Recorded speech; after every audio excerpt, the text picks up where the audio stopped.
Hello, everybody. We are live with the PiGosaur Cup. Who's Nicoract up against? First round. Maze _ SC2. Epic versus Greenert. That would be kind of a banger. Percival versus Bulmy. Winner plays Creator. Oh, Reaper versus Mute. That's a fun match in the first round. Reaper versus Mute.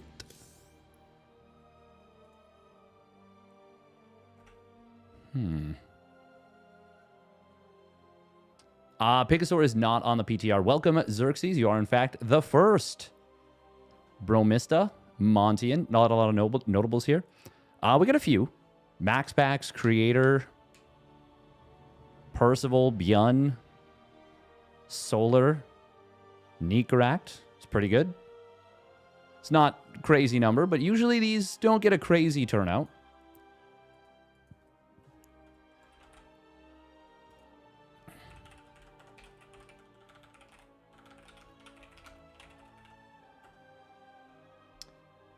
Okay, what do we have to do here?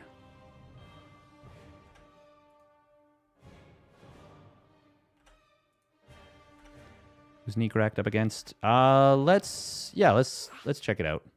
Oh, did it already? I already started. That's fine. That's fine. I am okay with that. I do have to do this. Yeah, I was kind of hoping for the PTR because I think it's pretty darn interesting. Pretty darn interesting.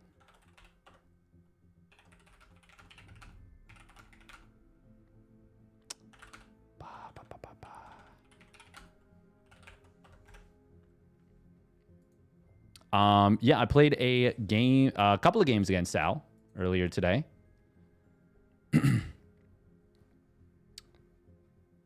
Should be 2-1.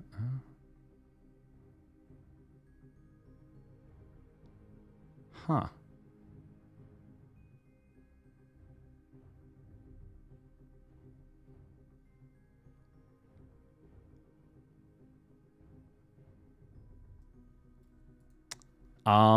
Yeah, I'm excited. I am excited for the current version of the patch. And I can honestly say this is the first time in a very long time that I've actually been quite excited to play StarCraft 2 as a Zerg player. It actually feels like they gave us something with Microbial Shroud, and that just feels cool, man. I've never, well, that's not true. There are definitely times where I was like, hey, Zerg was OP. But for basically my entire casting career, and most of the time I've ever played StarCraft 2, I've always wanted the game to be fair. I just want it to be fair. Let's check out Bulmy versus Percy. Do we want Bulmy versus Percy? Is Reaper... I do have to refill my water. But that's okay. We knew that after.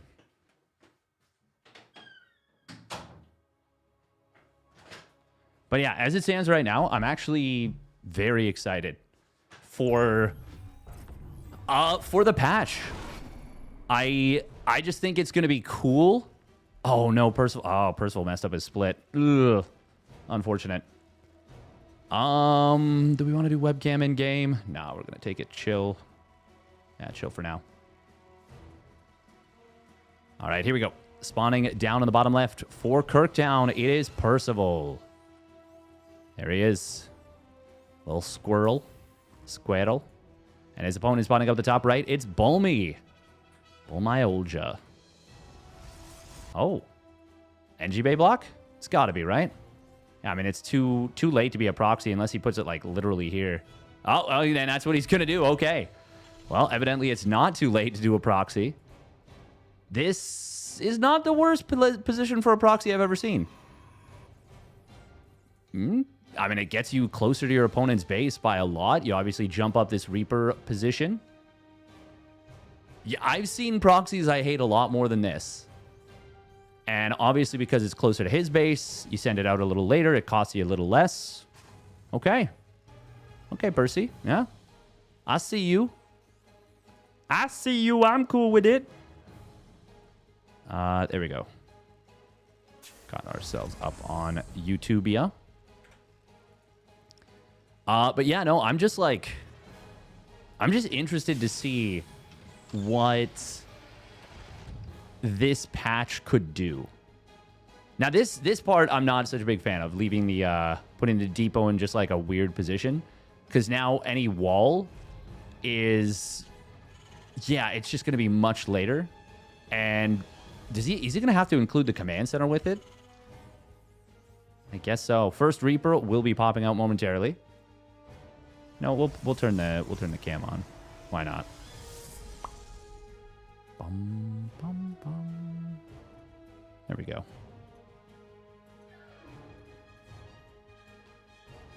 Yeah, I'm really excited. I mean, for me, the biggest thing is TVP becoming what will feel like a fair matchup again. Like right now, I don't want to take anything away from any Protoss players, but like the matchup just does not feel particularly fair for Terran. It feels pretty bad. Thoughts on the new Storm? I think Protoss is getting a really nice setup with Storm as it is. It is going to be 2 Reapers, 2 probes going down. Obviously, that scouting probe on the way back home getting intercepted. Cool little move from Bulmy. He tried to attack the Reaper to interrupt its healing, but obviously it was not able to do so successfully. I think the new Storm is going to be very strong. I think it's ever so slightly stronger than the current version of Storm, but I think it's going to be very situational. Some situations it'll be weaker, some situations it will be stronger. Oh, grenade, knocking the Hellion and the Stalkers away from each other. Well, just the one Stalker, I guess. Hellion does survive for a decent bit of time. That's... Wow, that looked like it was more than 3 probes. But still, getting 5 probes in total early on, and his opponent built a shield battery, that's very good. Could have been worse for Bulmy, but Percival comes out of this ahead for sure. Definitely coming out ahead. Even with the relative lateness of the CC. Maybe a little less damage than what it does right now. Are you saying that it does less damage? Like does less DPS? Because the DPS, assuming that I haven't done the math on it, because I'm actually not even sure. I mean, I'm just basically taking people's word for it. That like enough people were like, yes, we did the checks on it. Supposedly the DPS is down, but because the radius is increased so much, so many units. I mean, if you try and run through it, you're basically going to be taking the same amount of damage from a regular Storm. Oh, it's going to be 4-gate blink, by the way. Cyclone going hunting, but you got to be very careful with that. This is a weird little drop. I really don't like that he took the damage on the Cyclone there, since he's going for this. But 1 Widow Mine, 2 Marines, and that wounded up Cyclone. This could get some very nice damage. The SimCity of Bulmy will initially help, but it could turn into a hindrance very quickly. It should do. You think it's pretty OP? I don't know. Oh, wow. Blink forward coming in. Widow Mine does get a couple probes. Marines. Oh, wow, he gets 9 probes there. Okay, so the Marines got 2 probes. I guess the Cyclone maybe got a little bit of damage or possibly killed a probe. Bulmy is going to be sitting on 2 bases for a little bit. He added an Immortal here. I'm not the... I mean, Percival is going for a... Okay, well, in this case, it's actually going to be quite good. So maybe Bulmy is very aware of how Percival likes to play. He went for the charge right away after this. He's staying on 2 bases, got that quick Immortal. Not on the map for this, and a little bit supply blocked, which is obviously painful. But if he can find a couple of pickoffs here, keep his Stalkers alive, that'll help a lot. This push is going to be scary, though. Percival is extremely good with these types of pushes in particular. Oh, Bulmy is very fortunate that Percival was unsieging that tank. That could have been 3 dead Stalkers. Oh my god, he blinks forward on top of this. This is not the move. He is going to lose a lot of stuff here, but he will clean this up with the next set. However, oh, the mass repair on the Banshee is going to keep it alive. Yeah, no, this was not the play from Bulmy. I don't... He's got a lot of shield batteries. Percival realistically should be backing away right now. He's got stim, combat shields, and +1 weapons on the way, and he's about to be starting up his first 2 medevacs. Okay, he is going to be able to get away at least with this medevac. Hey, welcome, Gary Arganis. Huh. Storm has been the same for years, and now Terrans have gaslighted us. That it's...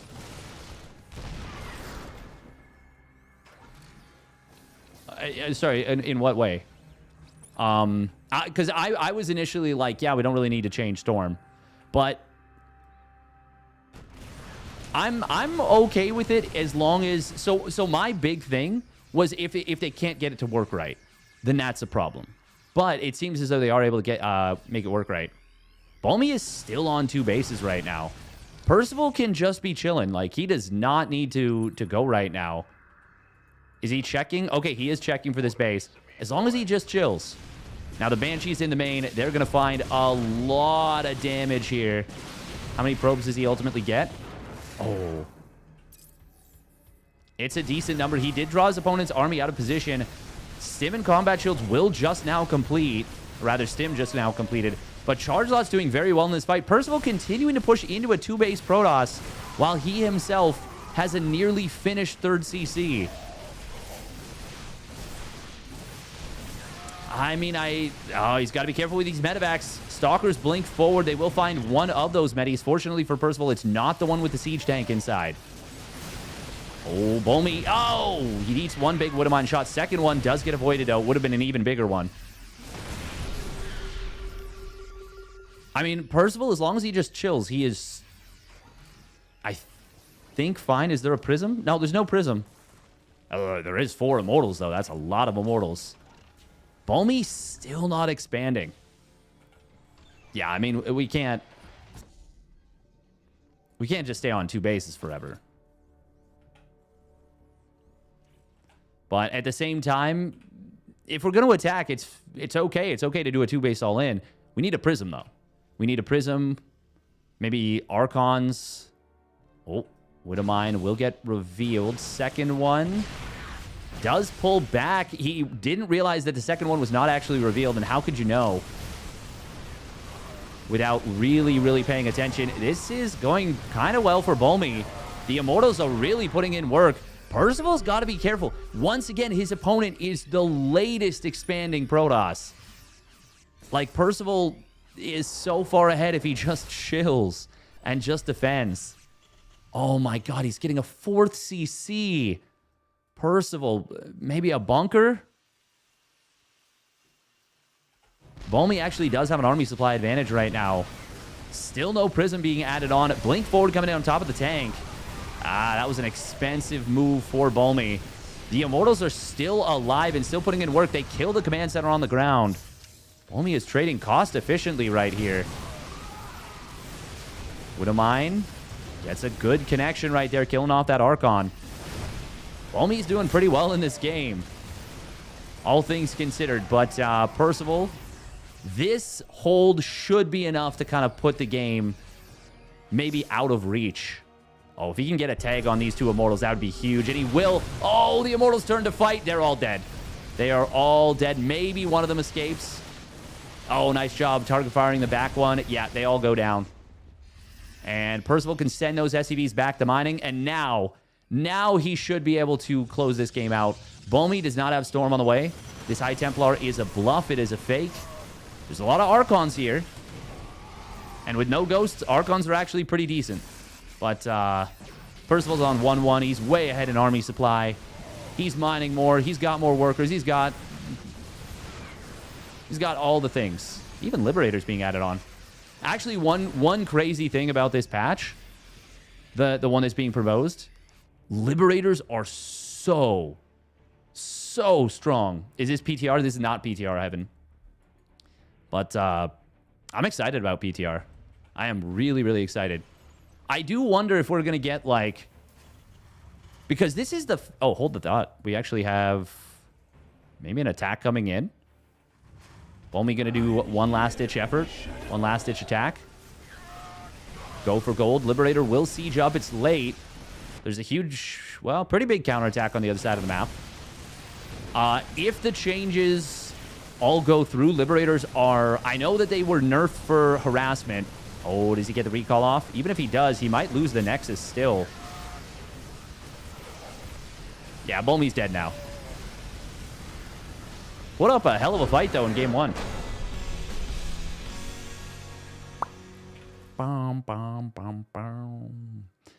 But yeah, what was I going to say?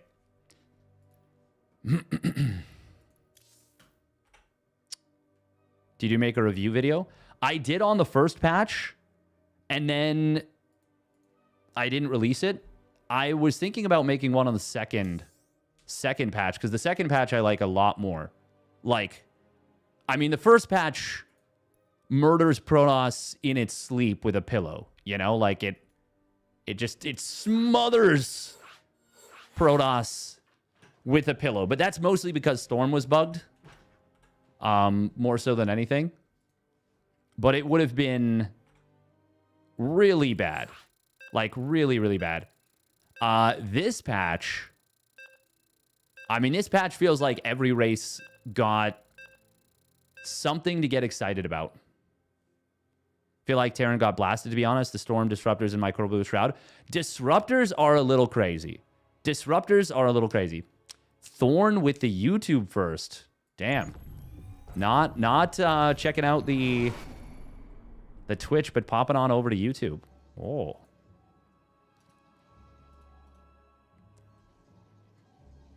All right, here we go. Spawning up at the top right, it is Bulmy in the orange.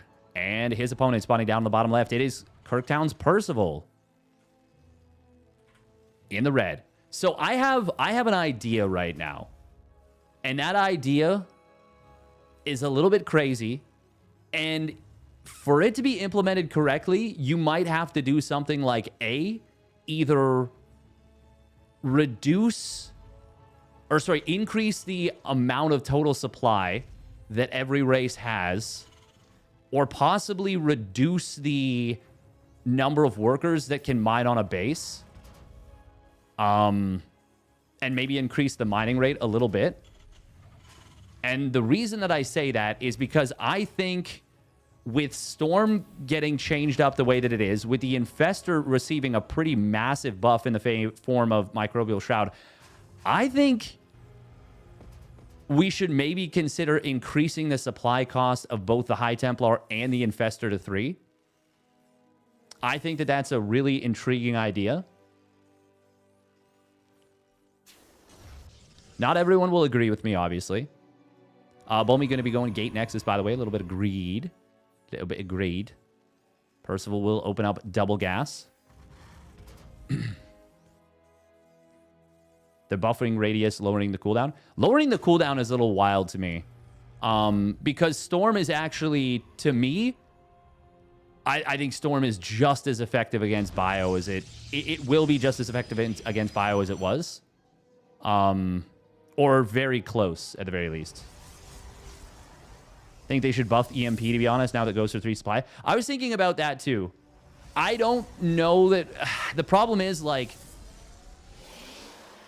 if you're going to do that, then I think you should lower the combat stats of the Ghost. I think it should probably be... maybe, like, no bonus versus light for its attacks. Like, it should be truly just a spellcaster at that point. We're going to see the Reaper getting into the main base. Can he get the kill on the probe? He could have, but he decides not to go for it. That's a little too bad.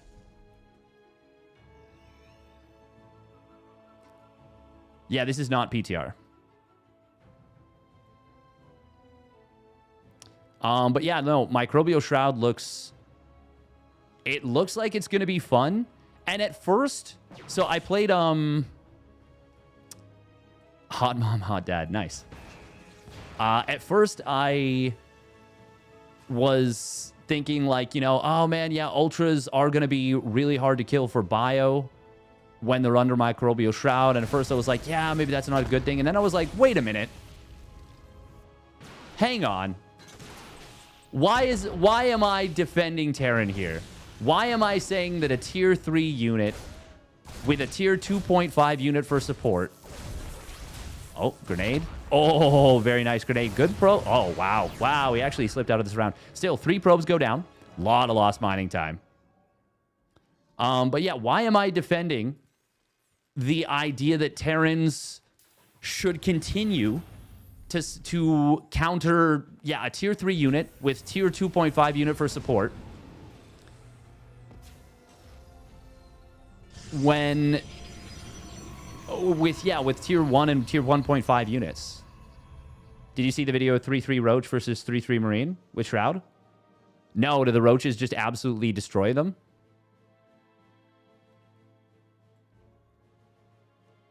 What tier 3 unit can Terran use to counter? Range Liberators, Ghosts. Obviously, they have Planetary Fortresses. I'm not saying numbers don't need to be tweaked. I'm just saying that the idea that Marines and Marauders should just always counter Ultras is not necessarily reasonable. Yeah, Microbial Shroud will probably need to be tweaked.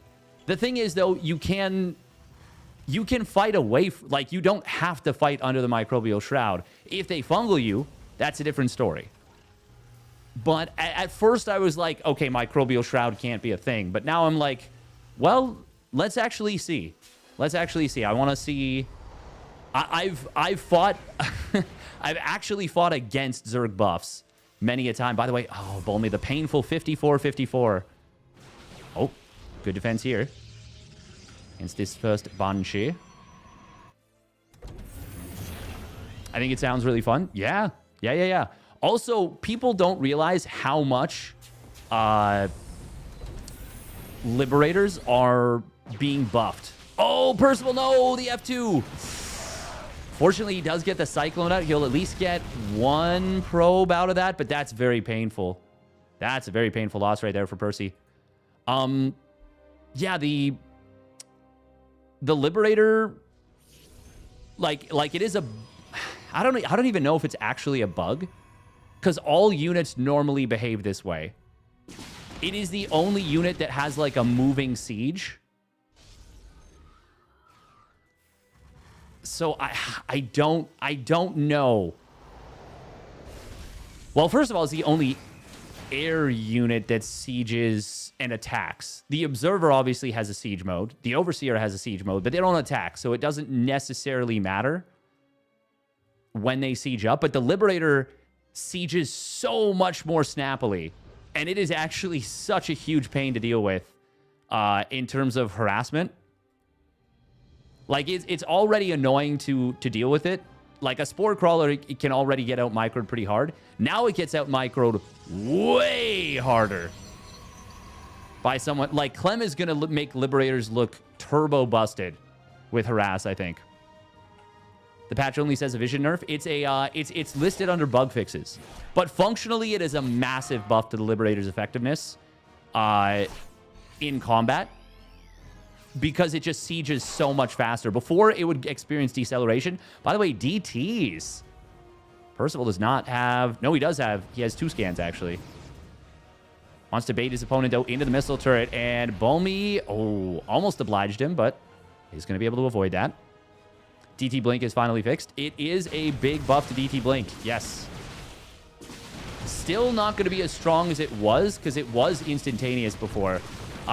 Percival sacking these 2 Banshees will get the kills on 8 probity probes. Also going to see the timing of the 3rd Nexus, and might... No, does not get a probe. Good reaction time there from Bulmy. By the way, DT in the natural, and this command center was delayed massively here. Oh my god, that was out of range of the missile turret. Very nice job from Bulmy. There is a DT in this mix. Where's the scan? Percival, scan? Oh my god, he doesn't have a scan available, apparently. That is a big problem. I like the target fire on the tank here. Oh, not able to get picked up and saved. Bulmy... I mean, the supplies tell me that Percival's winning this game, but that fight went pretty well for Bulmy. The main problem is his probe count. If he were on like 60 probes or even 55 probes, I would say I like his position quite a bit, actually. And honestly, he will drive this army back home. And he is quite far ahead on the third base timing. Does he blink forward after this? Got to be very careful. He does not have vision of the ramp.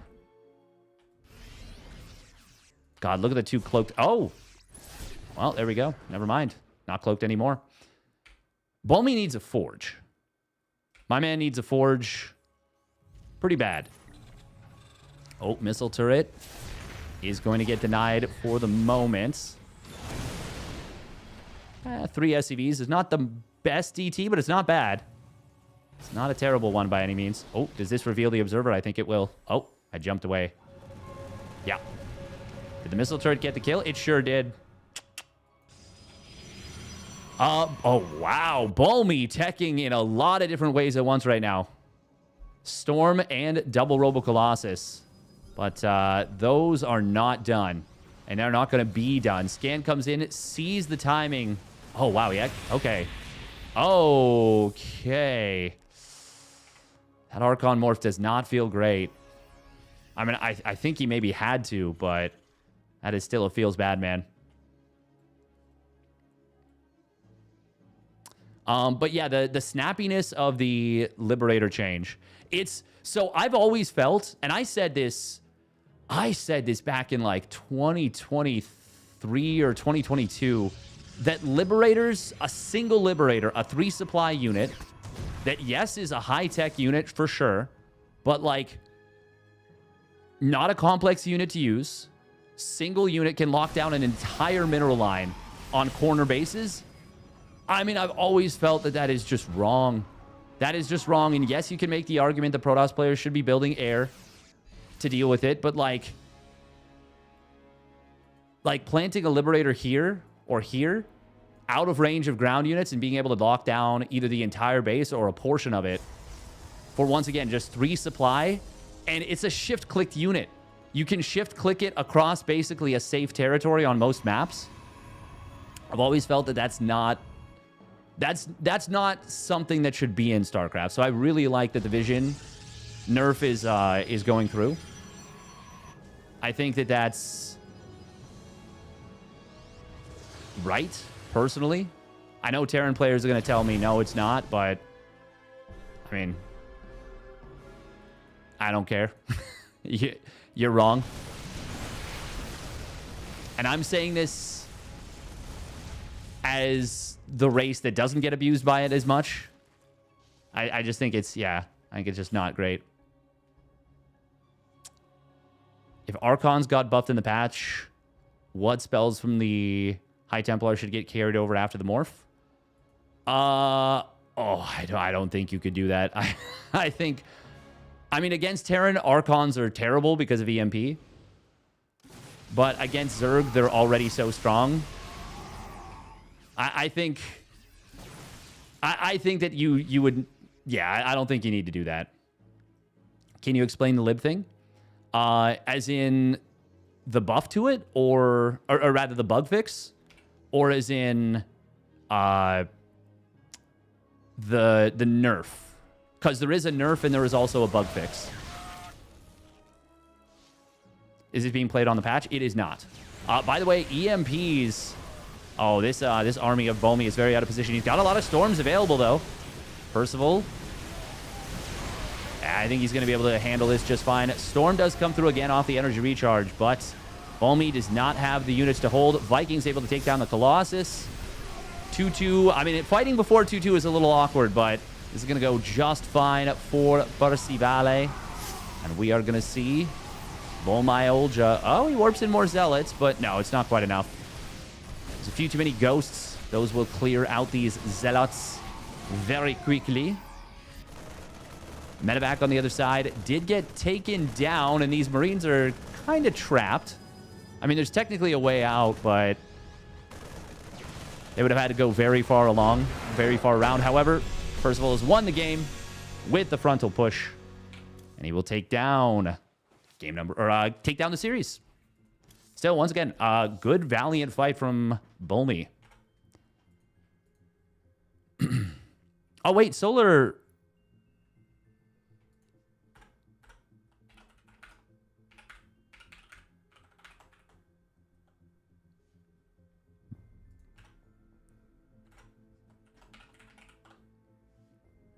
All right, Solar Nicoract. Hell yeah. I was like, there's no way Solar forfeited. He's here.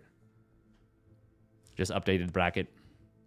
You're out of the loop. Gotta check out these patch notes. Yes, exclamation patch will bring you the updated patch notes.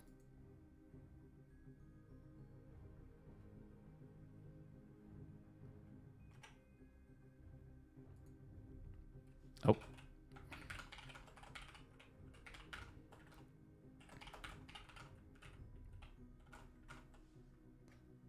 Yeah, it's a little bit unfortunate for Nicoract, but, I mean, we only have the one Zerg. We gotta let him play. All right, minute and a half of ads real quick.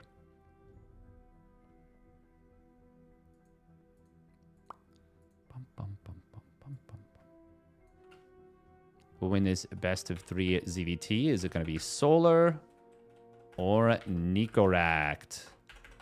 For me, honestly, one of the things that I'm most excited about is that the Baneling is actually also going to just be like a unit again versus Terran. Like, I've been trying to make Baneling, Lingbane styles work for a very long time, and it's painful. Hey, my pleasure, Phildo. Phildo on YouTube.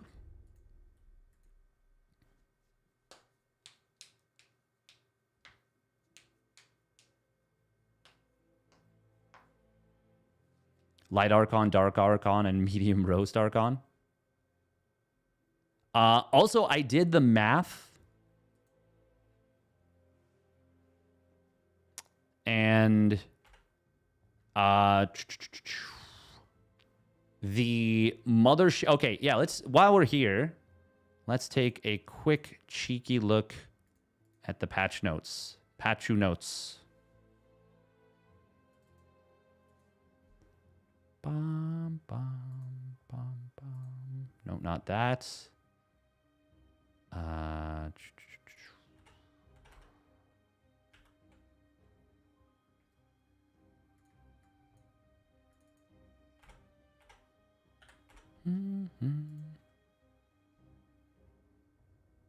Shouting imaginary names on fake platforms is kind of sad. True. Yeah. All right, let's take a quick cheeky peek at the Patchu notes. Okay, there we go. Window capture. We'll take a look at it after. We're literally about to get into a game, and this is going to be a good one. Should be a good one.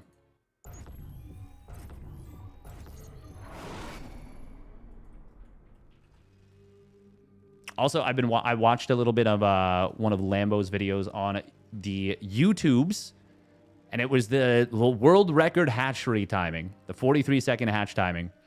And I was like, oh man, I haven't been splitting my workers properly at the beginning of games. Like, what have I been doing? Anyway, spawning down on the bottom left, it is the Platinum Heroes Nicoract in the red. And his opponent spawning up at the top left, it is Falcons Solar in the blue. And he goes for an Extractor Trick 15 hatch. All right. We're going to do something cheeky with this. There are options. The implication of the lib sight range change is that you are, I believe, 1 range short on unupgraded Liberators. And so you can't see the entire circle at max range if you have no unit supporting it. And you can't... what am I trying to say? You can't No, I don't know what I'm trying to say. You're missing like 45% of the circle, I think, for the ranged Liberator. But to be honest, I feel like that is how the unit should function. And I know that people are going to disagree, whatever, but like being able to shoot from out of range of ground units, it just always rubbed me the wrong way. From like, there's no, but like, let's say from like here, you could shoot like here, you know? Limit the impact on the mineral line. Exactly, while not taking away from its actual combat power. Map makers have been asking for this for a very long time. Exactly. Siege tanks can't see their whole range. Tempests can't see their whole range. Basically, anything that is a long-range siege unit cannot see its whole range. And I personally think that's a good design decision. Especially since they are adjusting the Liberator to actually make it more powerful. All right, we do see Solar doing the sneaky move off the Extractor Trick 15 hatch, which is to send toolings across the map. And you can be quite a nuisance with these. Oh my god, 3CC on location. Did Solar... Okay, he sees this. He could go to the third base right away. This is very greedy out of Nicoract. Solar just now started mining gas, though. And Nicoract, he didn't see this, but I believe Solar, for the most part, has been playing gasless when he opens up with this Extractor Trick 15 hatch. I mean, this is so freaking greedy. But it's technically legal. I don't think it's punishable with what Solar's done. Now, if you make Ling speed, this is not safe. And Nicoract did not see that there was no Ling speed.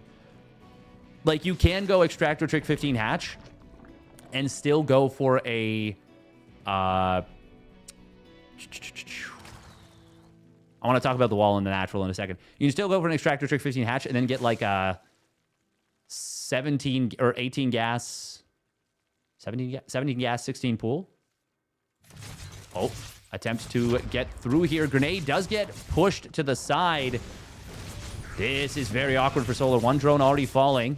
Oh, can he get the wraparound? No. Oh my god, that Hellion shot. Can you get any more? 3 kills is not bad when you couple it up with the lost mining time. And the fact that Solar was trying to avoid having to build units and then threw down 7 roaches. He has to put some pressure on with this. Nicoract is going for a 3CC 2-on-1. Will he have enough Marines to actually deal with 7 roaches? Solar has seen the second barracks. Okay. Did he lose his Overlord? He did. Yeah, he sacked it for this. This is... Oh, man. I wonder what would have happened if Solar had just committed to, like, 10 or 12 roaches here. 7 roaches is not... Okay, he's going to decide to just retreat. All right. He gets a couple SCV kills. Forced a little bit of lost mining time on the mule. Yeah. Not the worst thing I've ever seen. First 2 medevacs are going to boost forward here. Solar will make it back to creep. Those roaches, of course, going to speed up. He did start up his +1 Carapace, which is that is the wave with this. But yeah, what I wanted to mention about this wall, and it did become relevant, this creep tumor means you can't build an Evo chamber to wall this, I don't think. Actually, I don't even know if you can at all. It might not...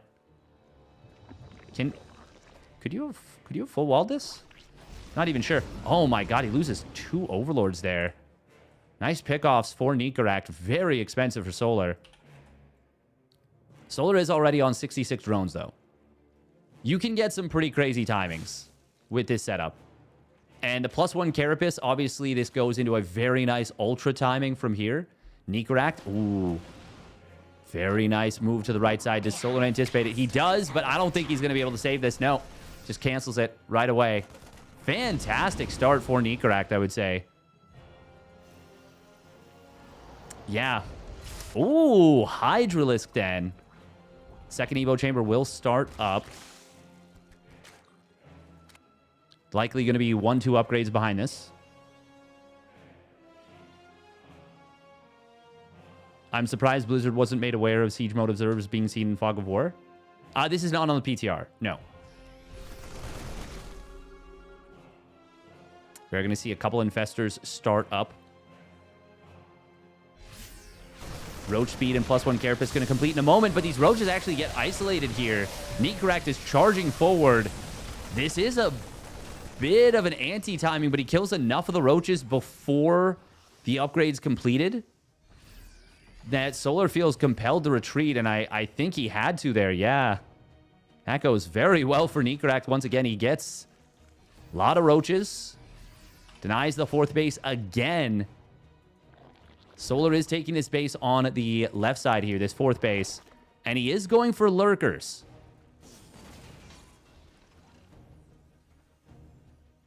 Meanwhile, we've already got a Marauder starting up. 3 more barracks.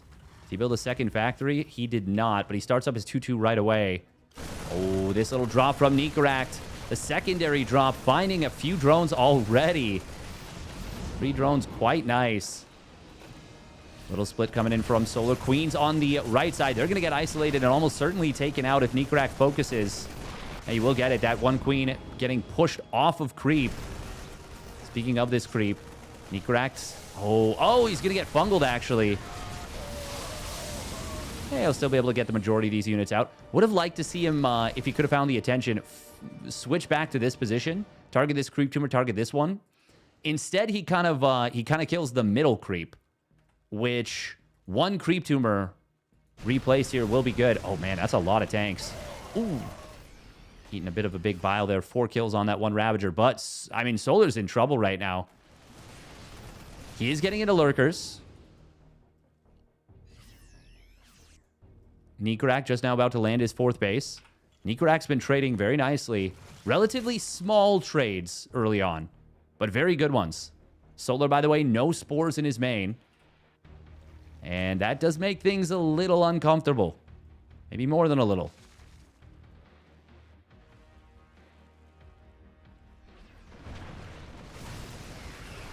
You wish buildings can be built on creep tumors? Oh, like on top of them. Yeah. No, I think having to manage where your creep tumors go is important. Solar does not see his opponent coming, and Nicoract just snipes the 4th base again. He is on fire in this game so far. He's been playing so well recently. Now, Solar still has some very good tech coming down the pipeline. Oh, that fungal growth. Corrosive Biles, not going to land. Nicoract immediately redrops. He does need to clear some of this creep in the middle of the map, but that's kind of the only illusion of safety, right? Oh my god, Lurkers. Oh! Sieging up these tanks is a little bit dangerous. There's no Vipers. Neither on the way nor out yet. Out yet nor on the way. Missing these tumors is a little bit awkward. And in fact, flying 2 medevacs directly over 2 separate tumors is... It's not my favorite play, but everything else so far from Nicoract has been phenomenal. He's maxed out. He can start his 3-3-2. I wouldn't mind seeing him go up into at least a second factory, maybe not a 3rd one. He's got a bunch of tanks on the right side. These Lurkers going to try and reposition here. They've got the range. They've got their adaptive talons.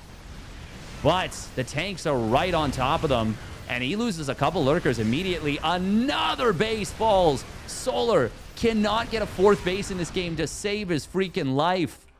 Nicoract is all up in his business. Scan going to find this creep tumor again. Nicoract, he is not taking his foot off the gas pedal. Once again, the only thing that I want to see, and it's a big difference. It's a big deal. Oh, man, the scan comes in. He gets the kill on another Lurker just barely before it gets out of range. Oh, he's actually... Did he kill this one? No, Solo with a quick reaction time. Good stuff. But on the other side, Fungal Growth comes in. Is there enough for Nicoract? Well, for Solar to fight this, I mean, yeah, there is. It's mostly Marines. Lurkers getting on top of this is scary. Nicoract should probably just lift up and get out. Somehow the Lurkers are not killing every single Marine. That felt like Neo from the Matrix on those Marines, somehow not getting hit with everything. Nice transfuse, meanwhile, by Solar on that one lurker. Nicoract does not need to kill Solar. His opponent is on 3 bases. He is on 4. Just kill this creep. Thank you. There we go. There's the scan. Kill this creep. Keep denying the 4th. And your opponent will eventually... I mean, they're eventually going to have to come out and fight you. Oh, Infestation Pit actually going to get taken down here. There's the base getting killed again. Nicoract, once again, he hasn't killed his opponent yet, but he has got Solar in such a ridiculously tight chokehold. Now, this is the one scary moment. The one push that Solar has. This is the only thing that Nicoract has to be worried about, is this one push. Scan does expire. Nicoract's army. Uh-oh, where are the ghosts? Did he just lose them? No, they're crossing the map. Snipes coming in on some of these units. Nicoract, he can go full base trade. He just needs to have enough scans. This is Solar's best case scenario to have a chance of winning this game. His only chance, in fact. A lot of SCVs, a lot of drones going down. Nicoract does have the weaker army, and he loses a lot of his important reinforcements here. And he is going to back away and come back home. Meanwhile, Solar's actually getting a new base set up here. Oh, no. If Nicoract loses this game, that would actually be tragic. 3-3, very close to completing for Nicoract. It's not the biggest of deals, though. It's the lurkers that are the big problem. This choke is a big problem for Solar, but he will get up the ramp. And now he's got lurkers in his opponent's main. I think Solar should be thinking about getting every lurker up the ramp. 3-3 does now complete, and that's obviously going to be better for Nico. Here comes the lift on these barracks. Lurkers on the low ground. Snipes not able to connect. Oh, no, Nicoract. No, what happened? Oh, it's a disaster. And GG gets called. Oh.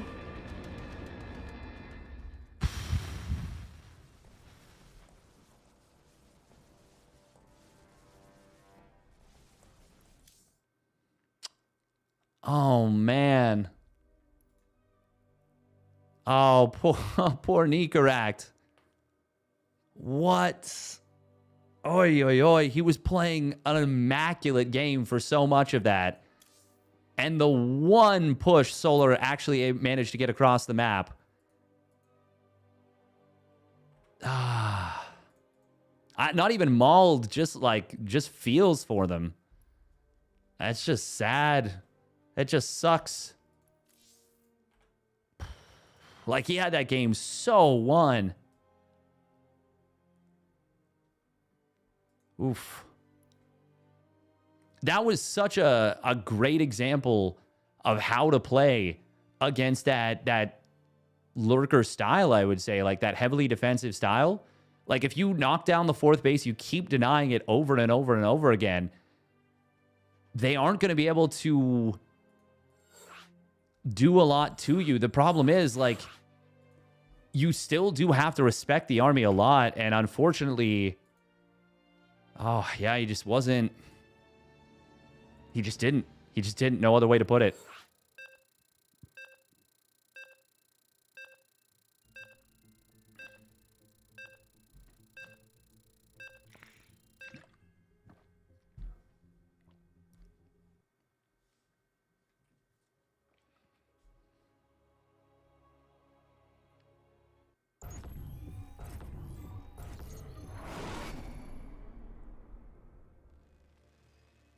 All right, let's make sure we're keeping it civil there on YouTube.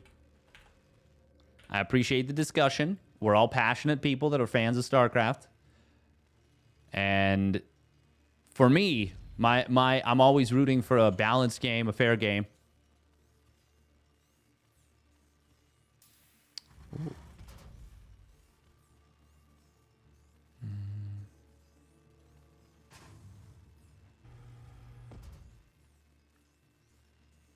Okay, let's get into it. Spawning down on the bottom left at his Platinum Heroes, Nicoract. In the red, and his opponent spawning up at the top right. Once again with the Extractor Trick 15 Hatchet is Solar for Team Falcons. So cool that that's a relatively new thing.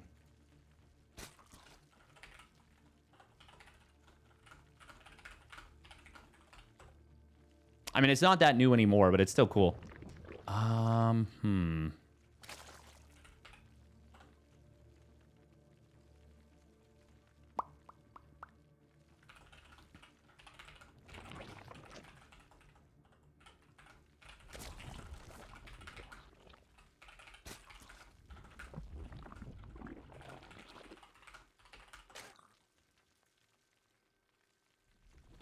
Sorry about that, folks. Just taking care of something. Speaking of which, Solar, I think he might be looking at what Nicoract did in that game 1 and saying, Steadfast, you're right. You're also handsome and strong. You've been working out, I can tell. These are just things Solar says, you know? It's just yeah. But yeah, he is going to be going for potentially a fast link speed this game, which obviously he did not do in the previous game. And Nicoract, upon scouting the extractor trick 15 hatch, dropped the 3rd CC on location. And if we see that again, and Solar goes for this quick link speed, which is exactly what he's going to do, Nicoract will get punished for it, almost certainly. I'm really curious to see if Nicoract tries for this again. Because if he does, it is not going to go well for him. Oh, this time, though, he does see the gas. He didn't get the scout on it in game 1. And yeah, there we go. Yeah, no, he was... I don't think this is something you do 2 games in a series.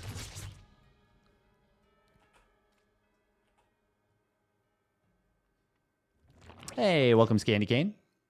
What are the YouTube chatters talking about? What, you know, they're yapping about the changes. It is unfortunately not on PTR, but Nicoract kind of had game 1 won, honestly, versus Solar. He was so far ahead in game 1. But unfortunately, he denied his opponent's 4th base for so long. Had his 3-3 upgrades nearly done. Solar, I think, was on 1-1-2. I don't think he ever got +2 missile. But he was going like high Roach Ravager Lurker. And he did 1 desperation attack. And Nicoract just didn't prepare for it properly. He didn't respect the potential of it. It walked straight across the map. While Nicoract was like sieging the 4th base with a bunch of tanks. He had ghosts crossing the map, but the ghosts were all at home. Might have been a different story if he just saw them move out at all. Or if he even just committed to a base trade. Might have just won. But tried to go home, defend. Solar managed to get up the ramp with a bunch of lurkers. Actually with 4 lurkers into his opponent's main base. 3 at the bottom of his own ramp. And the lurkers, they formed a T where they were shooting the ghosts. The 3 on the low ground. Shooting across, while the ones at the top of the ramp were shooting down the ramp. So it meant that the ghosts could never actually get their snipes off from the low ground. Yeah, oh man, it was honestly... It was a little painful to watch for Nicoract. Because I know he's been working really hard, and it's showing. Like, the setup he had going into that was fantastic. And as far as I'm concerned, that was that was more than a theoretical victory. That was a... Yeah. That was as close to a practical victory as you can get. But no, this is not on PTR.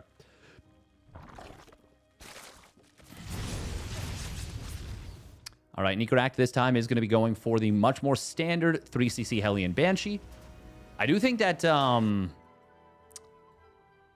3cc 211 is really good. That was more bad decision than anything else. Yeah. Yep. Bad decision and kind of like not realizing how dead Solar really was. And that there was literally only 1 win condition. Double Banshee moving up to the top side. He does have this cloak done. And I think he can deny this 4th. Yeah.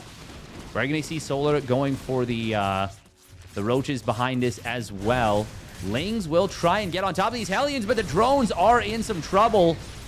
They do manage to get the trap on a good number of the Hellions. I can't believe he only killed 3 drones right there.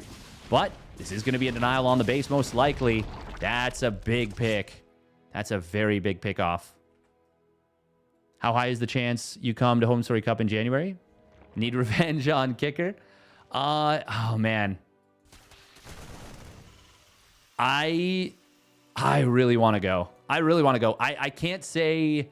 I can't give you a percentage right now. Maybe like... Because I've got such a busy October and November coming up. What's the date of Home Story Cup? Is it early January or is it later?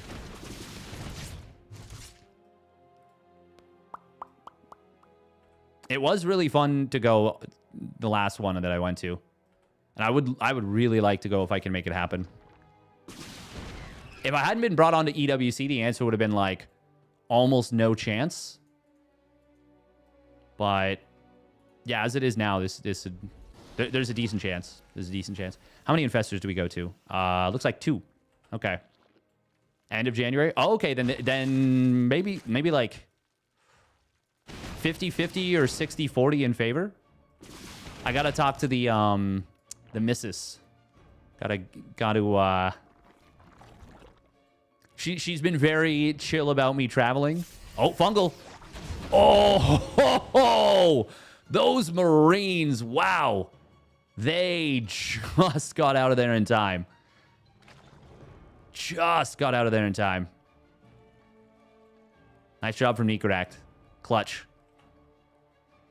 That was close, I would say. Yup. We are going to be seeing the Ling, or rather 1-1 Roach into Ling Bane, Roach Ravager Ultra, and we'll probably see a couple of Vipers added on. This is something Dark used to play all the time. And man, oh man, was he ever good with it. A little bit of a trolling Ling. Oh. Oh, he's checking to see if Solar was paying attention. Solar was not.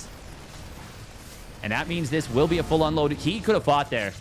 He could have fought there, but he didn't want to. The medevac already took a lot of damage from that one queen, and he's focusing on pushing the front. Bane speed nearly done. Solar prioritized this very hard.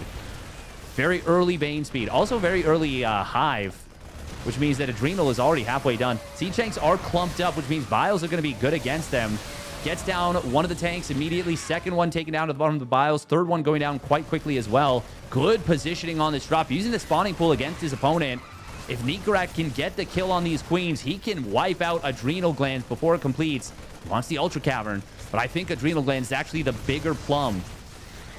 Oh, go out. No, he's not going to get it. He's... that's too bad.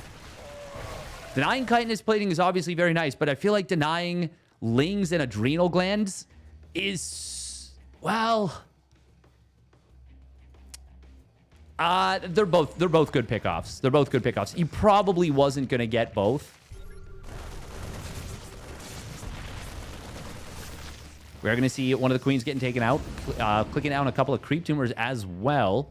Oh, fungals are available once again on these 2 infestors from earlier. Nicoract is doing... Oh, it's a really nice double drop on the right side. That's going to kill his 5th base for sure. Might even get the OV if he goes for it. Nope. Instead, going to lift up and get back out.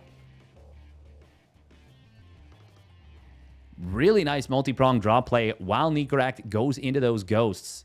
He's on 81 SCVs now.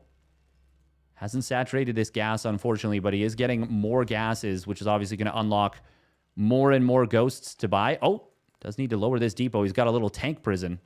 Inexplicably, or not inexplicably, unintentionally.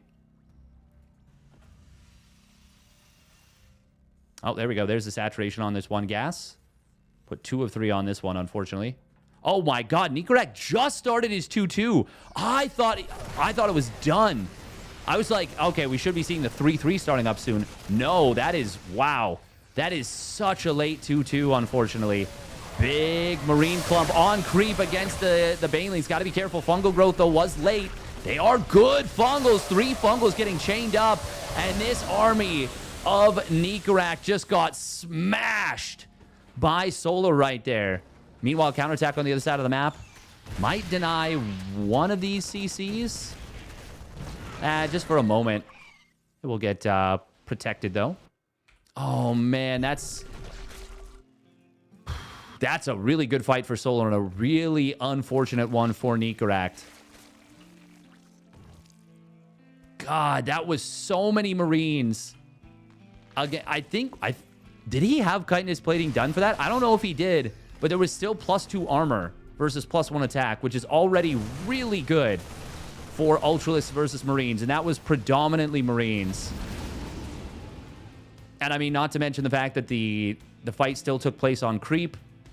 Fungal growths landed, banelings connected. That was just kind of a nightmare fight for Nicoract there. Solar could throw down his +3 Carapace. Might decide to invest a lot more resources, though, into trying to deny the 5th base of the Terran. We're going to see the Fusion Core start up. Nicoract has extra starports already done. No reactors on him just yet. But he's already got a... How many orbitals? 5 orbitals is not bad. He's adding on a couple more CCs, though.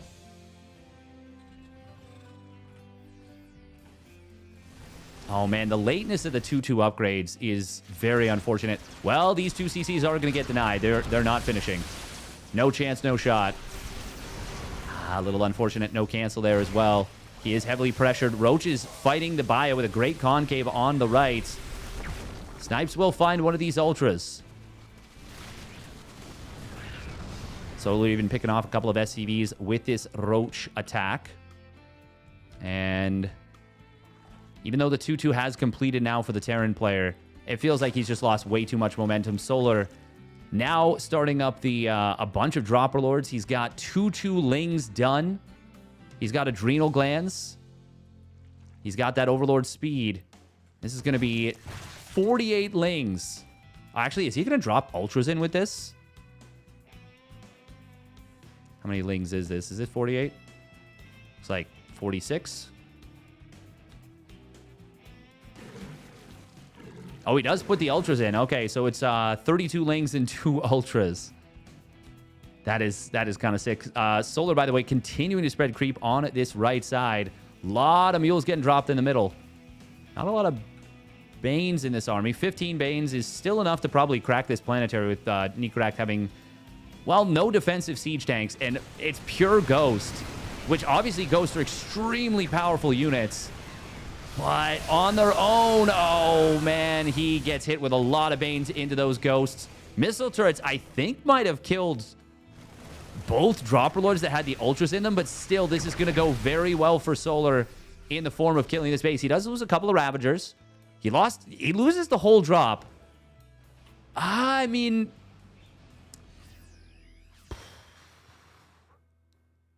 that was still really expensive. That was still really expensive. That is super funny, by the way, that it doesn't show the units that died in the Dropper Lords. It doesn't show the Ultras, and they definitely died in the Dropper Lords.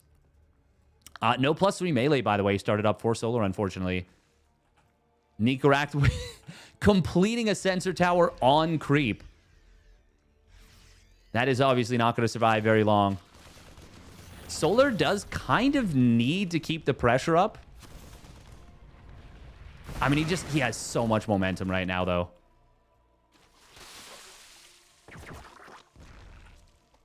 It's actually not even that bad in terms of resources lost. He's still doing pretty well. The thing is, when you've got the Terran off balance like this, you're not going to want to let him secure a 5th base. You're not going to want to let him add on more tanks, add on Liberators, you know, replenish the Ghost count, get more and more orbitals. We are going to see, after a very long even or upgrade lead for the Zerg, the Terran will take an upgrade lead in about 20 seconds. Once this 3-3 finally completes. But will it actually complete? Fungal growth on the left side. Base on the right getting taken out by a big Ling Bane run by... oh, those Ghosts barely surviving. One Bane short, I think. These Liberators will find some good shots. Lift on the depot just in time. Nice job. Snipe's going to clear out these Ultra... well, this singular Ultra very quickly. The Cracklings actually will break through here. And Nicoract says, I can't keep holding. GG is going to get called. Oh, man. I can't believe Nicoract didn't have the 2-2 started up there. He played so well and did so many of the...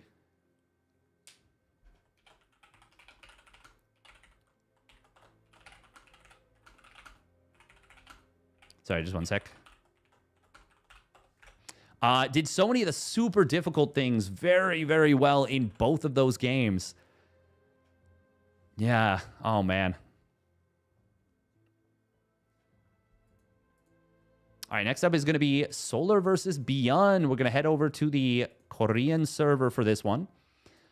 This is one of the reasons I think why we're not playing on, if I had to speculate, one of the reasons why we're not playing on the PTR is that for the PTR, you're only able to play on Central and West server. And that's no big deal for the North American players. It's not great. Well, it's no big deal for the North American players. It's no big deal for the Koreans when they face off against Europeans and vice versa, because that's what you're going to be doing anyways. But if the Korean players go up against other Korean players, they both have to play with a ton of ping. And if the European players go up against other European players, they both have to play with a decent bit of ping. So it's just like, it's kind of an unfortunate drawback. Hey, welcome, Demi. You just missed Solar Nico. Nico was actually cooking in game one. He actually had Solar on completely on the ropes. Yeah, I know Observer ++. I mean, WCS Game Hard is still nice. It's still nice.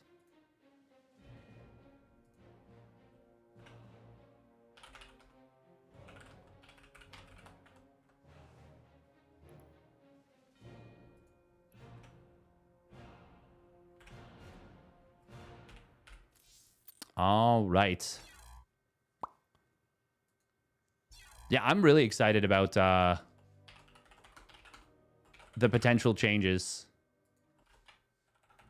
It just feels nice to have a patch where I'm excited about the game, and it doesn't feel doom and gloom. I was a little bit doom and gloom initially. I'm not gonna lie. I was a little bit doom and gloom for parts. You might play a few with the new changes. It's exciting. Yeah, right? It feels like Zerg might actually kind of come back here. Which is kind of sick. Roach Ravager hard counters 8 racks. It's very good against the Pure Marine 8 racks. I think that against the Marauder variants, I think it's pretty darn good to go for like you add the tech labs onto the 6th, 7th, and 8th barracks. Ryung has a build where, yeah, it's very good. Other than Observer being seen in Sentry mode, the rest of the updates are welcome. I mean, I've always felt like there should be a drawback to the Observer being put into Sentry mode. I know that that's an unpopular take. I think you saw Kira do that variation at EWC. Yeah, it's really, really strong. All right, we do have to run 3 minutes of ads on Twitch. We'll get the prediction going, so we'll get those votarinos in. ByuN versus Solar is going to be a best of 5. Best of 5. These two had a turbo banger of a series. I think it was last week in this tournament. By the way, tomorrow will be the OSC mid-season playoffs. We're going to be covering 8 best of 3s once again. That's going to be starting at 10 a.m. 10 a.m. EDT. Going to be Skillis versus Nice, then Cure versus Percival, Christiana versus Hydra, MaxPax versus Ryung, Mana versus Art, Moja versus Mute, SOS versus Hanmano, and Nightmare versus UED Soldier. Unfortunately, not a Zerg in the bunch. I didn't even realize. That's okay. It is what it is. But yeah, looking forward to covering that tomorrow. Then I'm going to a Bezubal game. Baseball. Toronto baseball birds.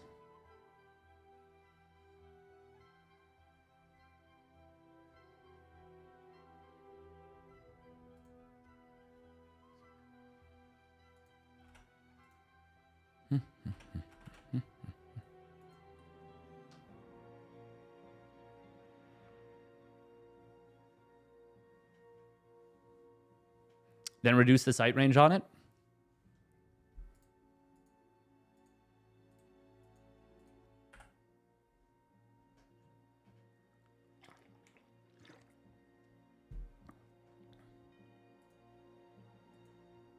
I mean, I think it's actually not a bad thing to make it so that you can see when your Doom Drop is spotted before it goes into a main base. I actually kind of like that, to be perfectly honest.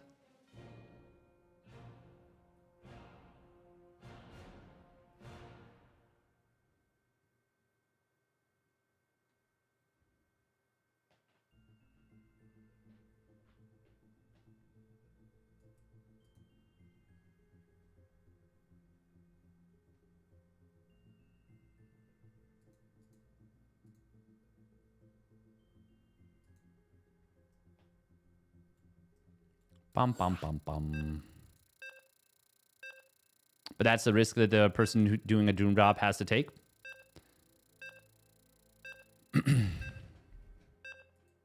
You make that argument, yeah.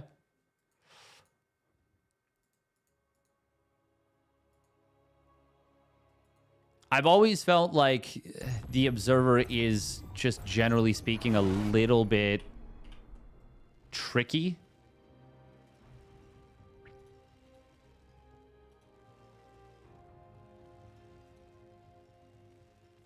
All right, here we go. Spawning up in the top right for the Shopify Rebellion, it's ByuN in the orange. And his opponent spawning down on the bottom left, it is Falcon Solar in the red. Oh. Question, is everything okay? Oh, some exclamation points. Ooh.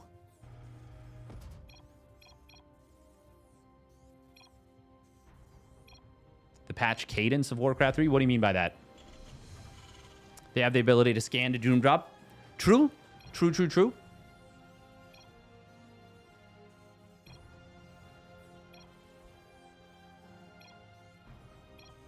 How are we going to distinguish?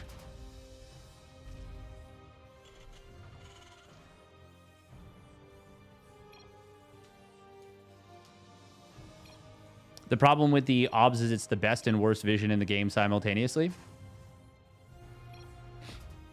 Yeah. Yeah.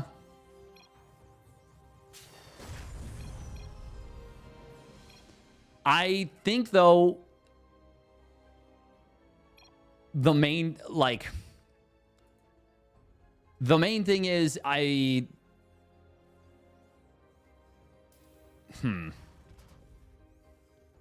honestly, I wouldn't even mind if they removed surveillance mode. Just remove it completely. But it's still going to have some power, and it's still going to actually be stronger in very specific cases. Like in your own army, it will actually be stronger. I personally like the OBS change too. I think Protoss has really high quality of life right now. So I'm actually okay with a small quality of life nerf. Oh, get that thing out of here. Get that thing out of here. That should not be blocking a hatch. Should not be blocking any base. Silly doodad.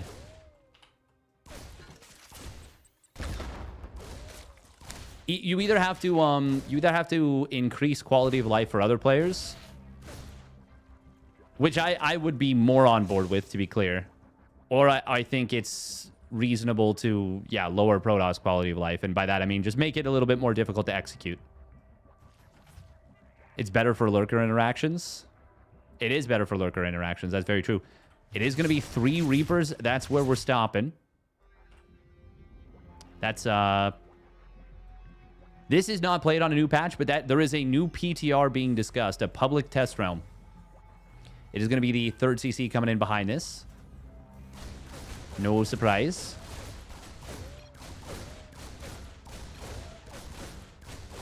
Or take the Observer out of the army while it's in siege mode and put it back into the army when it's out of siege mode. Oh, he's going to be able to get a denial on this. Oh, that's big. And he's going to get the drone. Yes, he will. Lings will complete their speed momentarily. ByuN. Oh, my God. Can he win this fight? No. Right? Oh, that grenade was so sick. Okay, Solar will ultimately get cleaned up, but that was kind of nasty. That was kind of nasty. Take the Observer out of the army while it's in siege mode and put it back into the army when it's out of siege mode. Put it back into the army. Oh, you mean literally just execute better as the Protoss players. I think if he hits that first grenade properly, he does win. That's crazy. Yeah. I mean, 3 Reapers is like a kind of weird magic number when it comes to fighting Lings.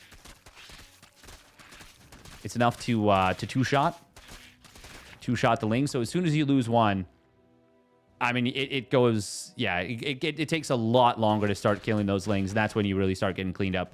And of course, 6 Lings enough to one-shot those. But we don't see that anymore. There was a build at the beginning of Legacy of the Void where you would go for Reactor first and then build 6 Reapers. And they would kind of function like Hellions. It was kind of cool. I remember Semper, watching Semper do that and thinking like, you can't keep those alive. And then watching and being like, oh, I guess you can actually. Huh.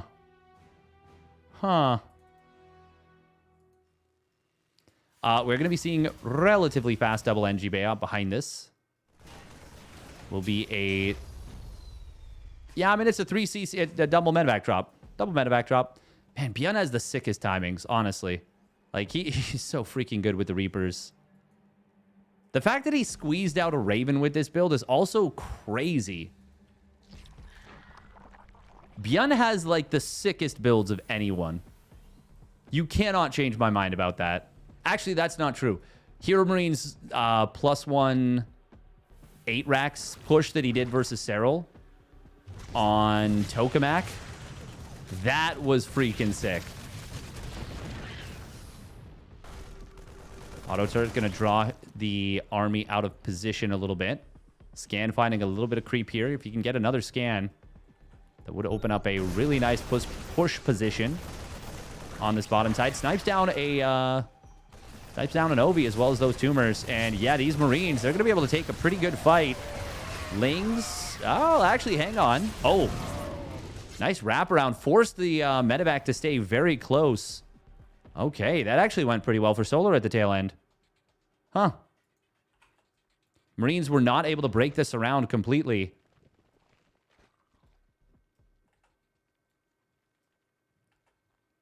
How about having an upgrade to put OBS into siege mode instead?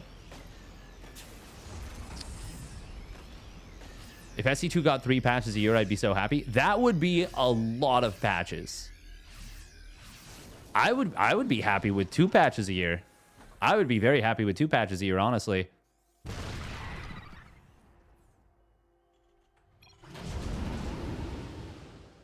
Oh.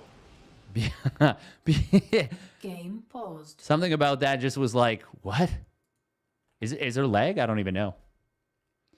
Honestly, even 1 big patch a year that was like a shake-up patch, and then they just balanced it.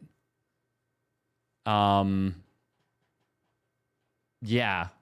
Balanced it over the course of like, I don't know, two weeks to a month. Figured it out, and then we're like, okay. And even could tweak it. 2 patches is good, but 1 patch per year is better if you have like EWC or something. As long as there's a resource to sort of debug afterwards. Yeah, exactly. I don't know what happened. Hopefully everything's okay. Obviously, ByuN paused.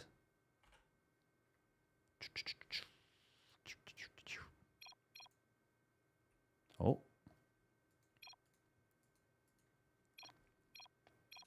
Game resumed. All right, here we're back. Yeah, I mean, oh my. Okay, never mind. This is +1 melee. He's already got +1 Carapace. For some reason, I looked at this and was thinking like, holy crap, that's such a late upgrade. No, it's not. He's already got a Carapace. This is weird. We usually don't see this single upgrade when it's melee upgrades.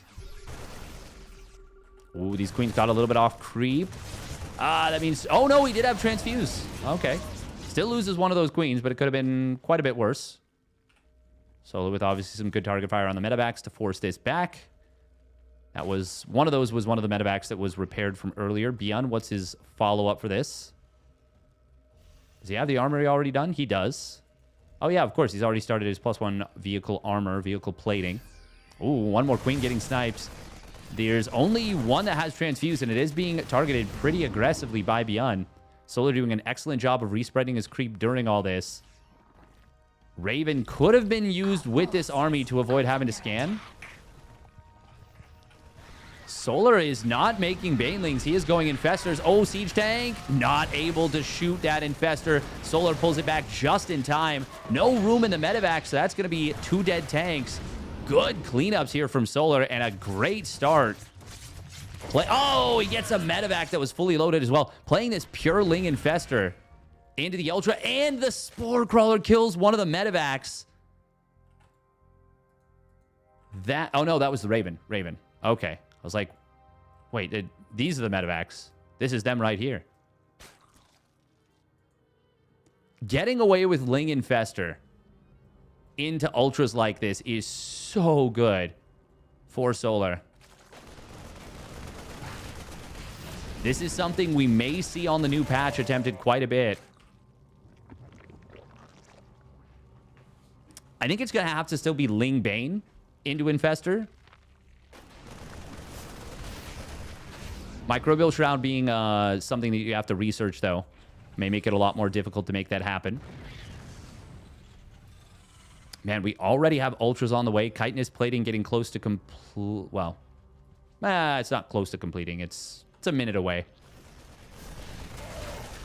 Oh, nice positioning from ByuN here. Able to snipe down a couple of drones. That is a lot of Lings on the other side of the map. Okay, they're just going for this. Solar with some... Yeah, really nice creep spread in this game. ByuN firing up the 2-2. Interesting that he adds on the +1 vehicle weapons now. After getting plating first. I wonder if the plating was a misclick then. Or maybe he was... Well, he did start a reactor and then canceled it. Okay, so maybe he was going to play mines and then said, actually, you know what? You're getting Ultras too fast. I need tanks. And we're going to play a much more turtley defensive style. So maybe changing his mind on that one, saying I want the attack upgrades. Obviously, the attack upgrades for mech scale very well. Big power on the siege tanks. Solar is going to be able to deny this base, at least for the moment. Infestors are hidden right now. They're not in range. Siege tank will get taken down. Marines are being kited back very nicely. Solar. Oh, he is trying to get through on the right side. Fungal growth comes through very late. Infestor. Oh, man, that was a really good fight for ByuN and a really bad one for Solar. Solar kept trying to wrap around on his opponent's army. Finally lands a fungal on just a handful of bio units. That was very expensive for Solar. Still, Solar's economy is just ridiculous right now. He didn't get Adrenal Glands. Didn't get that Adrenal Glands, which would have been huge in that fight. Absolutely massive. He did get his +3 Carapace pretty quickly. No +3 melee started up just yet. Solar's actually got a massive mineral bank and not a whole lot of gas. In fact, if he Oh, this is nice. He is going to find a couple of tanks on the right side. The wall of ByuN is not complete. It's kind of far back-ish. Oh, I was like, where is this tank fire coming from? It's right here. A lot of kills on this tank. Oh, he gets the Infestor as well. 8 Dropper Lords coming in from Solar. Also, Solar getting the Hydra range and that Hydra speed now. Still going for the +3 melee first. Does have the +1 missile queued up behind that +3 carapace, so that's going to be... He's going to be starting those Hydra upgrades, but it's going to be a while before they're effective fighters against 3-3 bio. Like, Marines and Marauders are not going to take a lot of damage versus these Hydras. But, I mean, if the Hydras have... Well, if they turn into Lurkers, it won't be the biggest of deals. Here comes the Doom Drop into the main base. Viking not able to kill these units. That is a lot of bio being drawn away for the main attack. Or, well, for that drop. To open the door for the main attack. But once again, with no adrenal glands, the Lings are not as powerful as they could be. ByuN is going to hold on all 3 fronts at the 4th base planetary, in the middle between all his bases, and in the main base as well. That's a lot of resources down the drain for Solar. And the resources lost. I mean, it's not even fully true yet. You're going to have to add another 600 resources to it for these 4 Dropper Lords. ByuN, meanwhile, canceling that top left corner base. Very nice job from ByuN with this little drop. More of a run by. I mean, it wasn't even... it didn't even have to drop, really. Just picks up and gets out. Ghosts coming in as well. 6 ghosts already on the field. Oh, wow. Wait, the Vikings actually let the Dropper Lords escape. Hydras are now out. They don't have their lunge. Still no adrenal glands. Solar, unfortunately, missing 2 of these very crucial, very powerful Hive upgrades. Obviously, adrenal glands is quite a bit more powerful. Oh, this army of ByuN, though, was going the wrong way around this position. Fungal Growth does connect on a couple of ghosts. Will get one of them killed. Ling's trying to wrap around from the side. Going to help interrupt some of these snipes. But the concave of bio is too good. And ByuN will once again hold. This time, though, it's a lot more expensive. And it feels like that was a much better fight for Solar than we've seen so far. Still, I don't think you can afford to take these fights forever. Oh, there we go. There's the lunge coming in. Still no adrenal glands, though. It's like the most powerful upgrade that Zerg has, basically. Especially in a game like this where you're making so many Zerglings. But it is really easy to forget that upgrade. Oh, Planetary Fortress will complete in a moment. Fungal Growth lands on the army on the ramp. A lot of bio getting caught, but no Banelings on the follow-through. And these Hydras, they're 1-3 Hydras. They do not want to be fighting against 3-3 bio. Solar wisely disengages despite attempting Prospect. Now with a few more Banes, will re-engage. And he is going into those Lurkers. He's got Lurker range completing. Adaptive Talons already queued up behind it. ByuN is keeping Solar from taking any of his bases. This is still a situation where Solar has not been able to mine from his opponent's side of the map. That's a lot of Lings going for this position, but he doesn't have adrenal glands right there, right? That looked like the Lings were attacking very fast, but I think I was just kind of hallucinating a little. We're going to see these Lurkers burrow up. Little drop to spread out against them. And actually, it's going to help out a lot. Lurkers, though, will still... Well, actually, do they win this fight? No, they don't. No, they don't. ByuN's going to clean this up.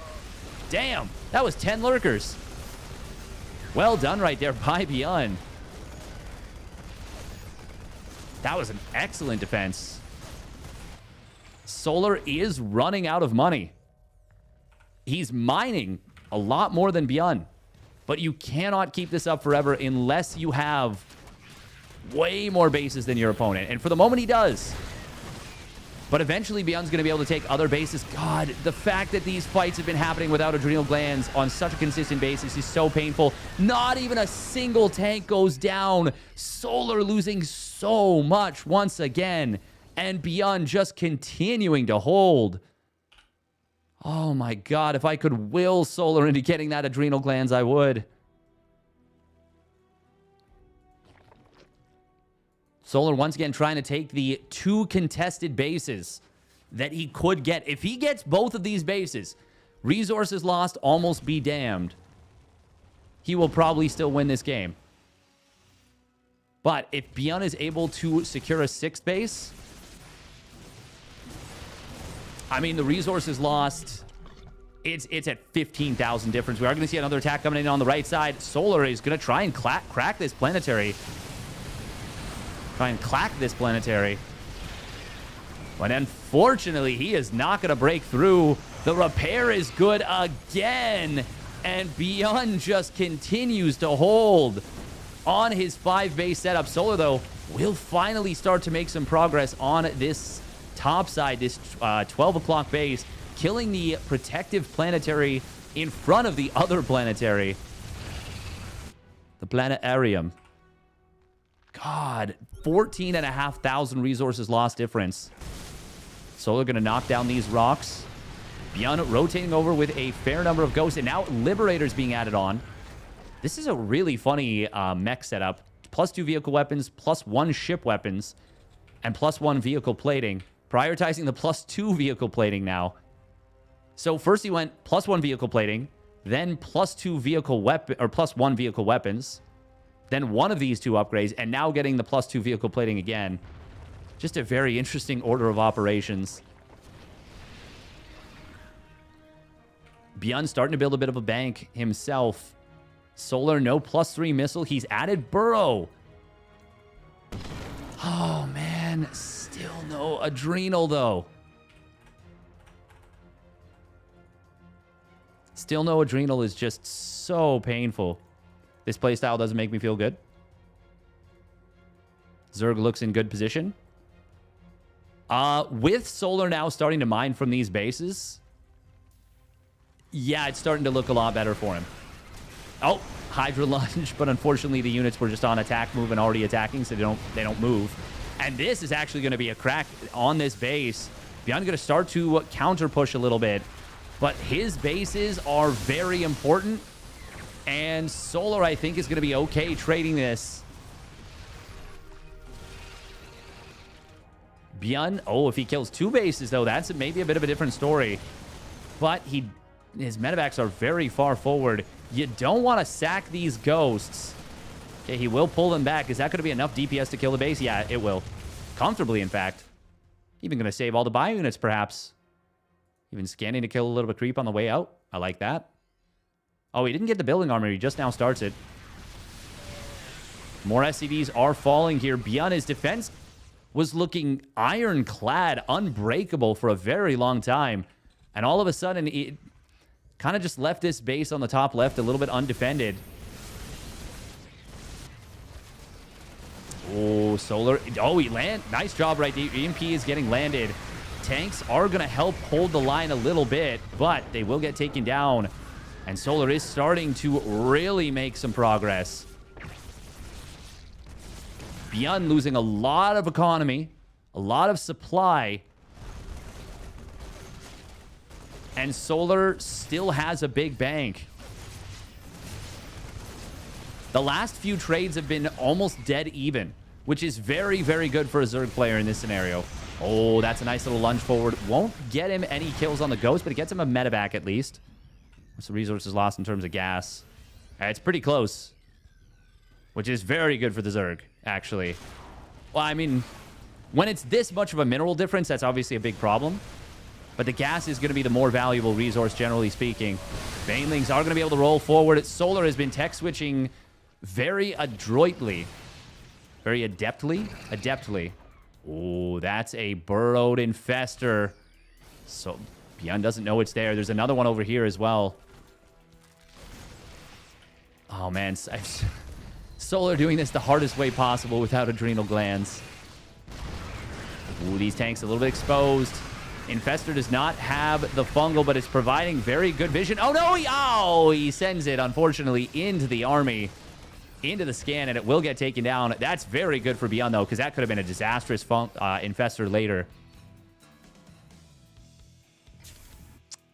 ByuN really needs to secure this 6th base. Desperately needs to. He is getting his +3 vehicle weapons. Oh, man, this army. Oh, God. Get off the creep. Run. Oh, those tanks are in... Well, they're actually going to get picked up. Going to boost back up to the high ground. Finally, some cloak being used, but there's a lot of overseers here. This army will get bottlenecked pretty hard and actually gets taken out by the planetary. Once again, that was a pretty darn good hold for ByuN.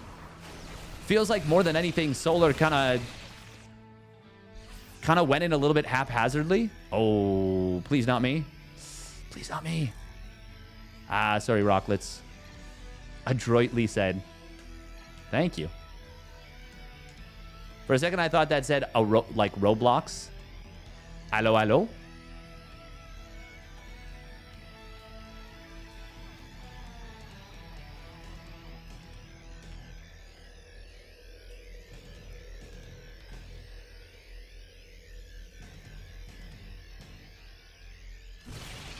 Oh.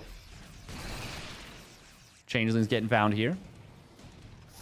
If Rockless, if you're watching, you can't always restream my stream.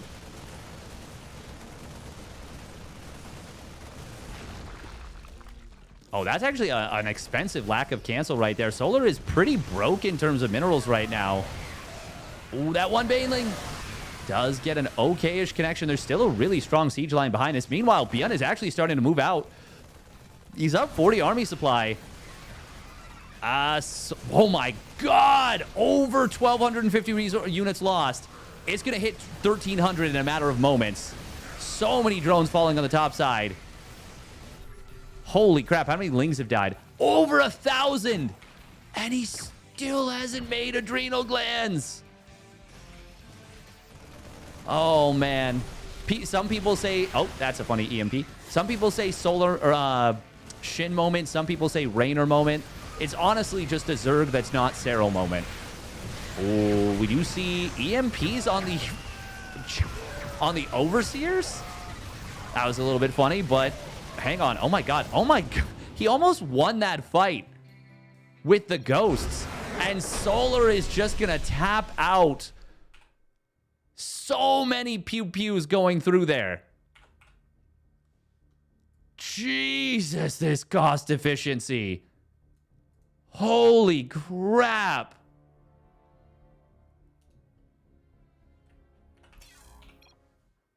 That...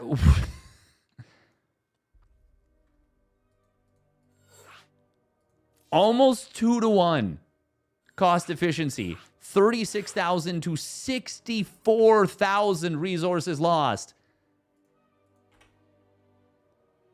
That is bonkers.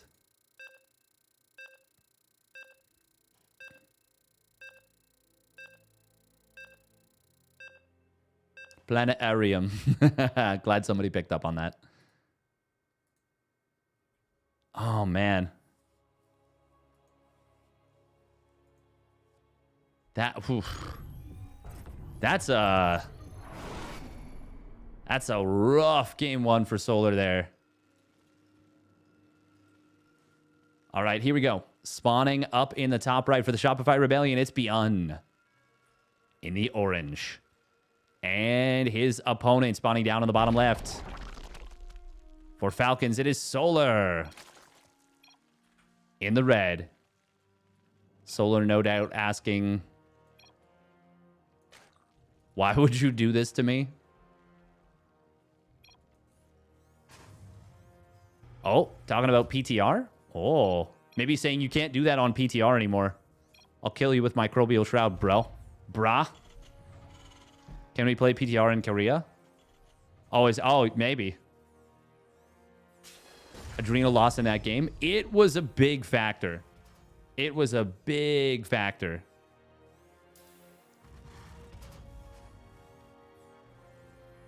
On PTR, he definitely doesn't win there. You mean Solar or ByuN?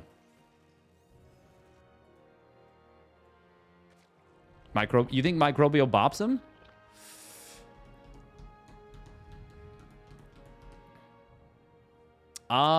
It's hard to say. It's hard to say. It's a completely different game, honestly. But there would have been for sure some timings to kill. There would have been for sure some timings to kill. I mean, surely, yes, the Microbial Shroud does very, very well against Marines. It's just whether, you know, ByuN's able to force Solar to fight in the Microbial Shrouds.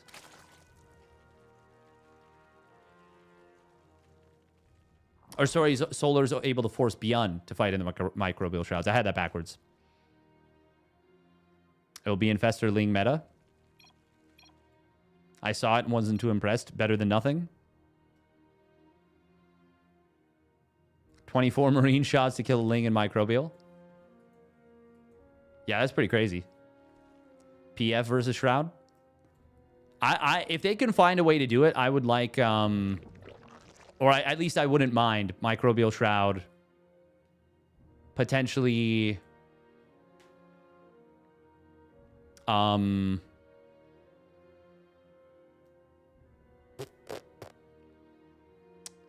I trying to say here? Make it so that Microbial Shroud affects after the armor is applied. Yeah. Yeah. After the armor is applied.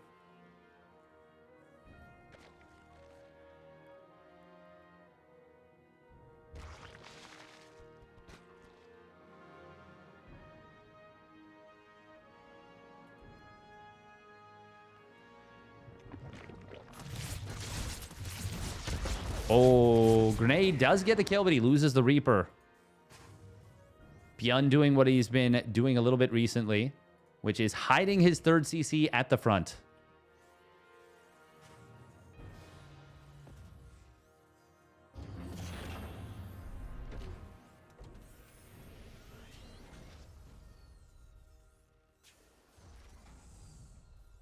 Yeah, I was going to say, I think it's translation. By the way, thank you very much for the translations. Appreciate it. This is a best of 5, by the way. Man, I can't believe ByuN won that. That was sick. I mean, I can, but like, damn. By the way, this does look like it's going to be Cloakless Banshee.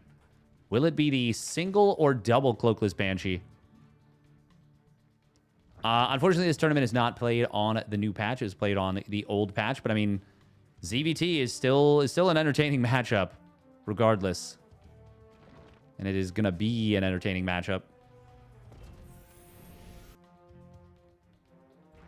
I do wonder, yeah, because if you are able to get away with just going Ling Infestor, there are builds that can punish Ling Infestor. Like if you skip Banes.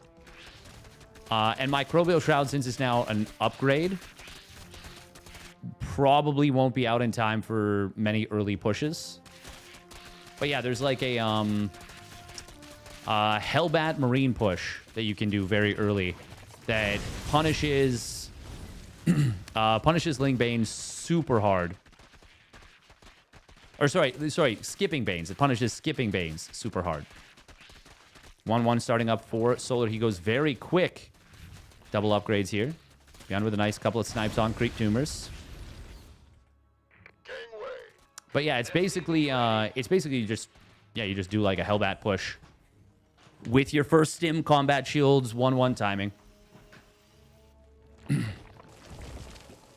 Actually, it might be you even delay your 1-1. Trying to remember. ByuN did it specifically against Raynor in a weekly when Raynor was playing Ling Infestor. And it punished it very hard.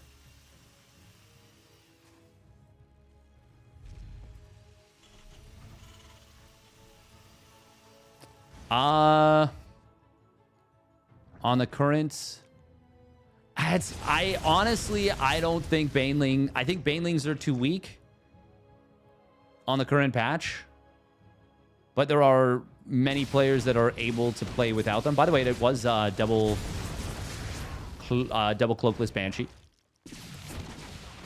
Did he kill one of these queens? No. Like, 8 racks has been too strong. But with the Bane HP being buffed, will Zerg be too strong in the matchup? It's hard to say.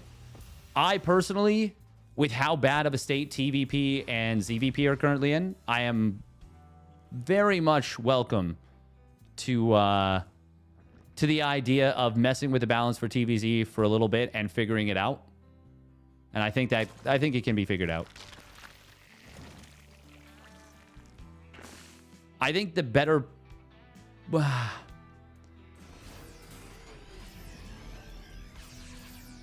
Yeah, I don't know. I don't know.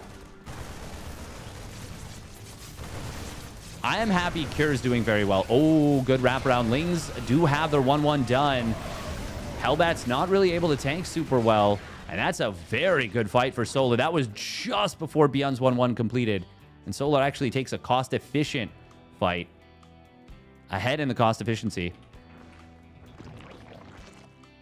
Yeah, that was a very good fight for Solar.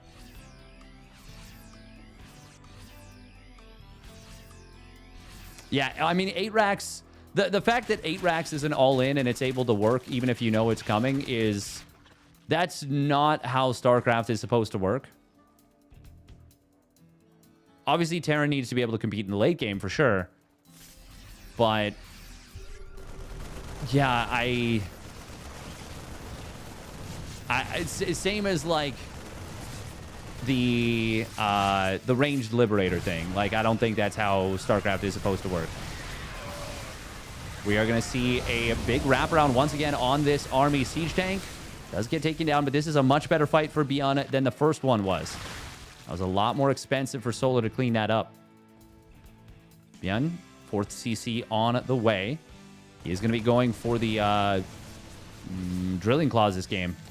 Going to be playing a much more higher tempo game, potentially. 2-2 timing is a lot faster for Solar here. And this time he gets the Adrenal. Oh, thank God. Oh, thank God. It is a lot easier to forget your adrenal glands when you're doing something like Ling Infester. Because when you would normally get adrenal glands... it's a totally different timing, and Solar doesn't play those styles as often as he does this Lingbane Hydra into Hive. Oh, man, I would have been sad if he'd forgotten it 2 games in a row. That's very nice that he is able to remember it this time.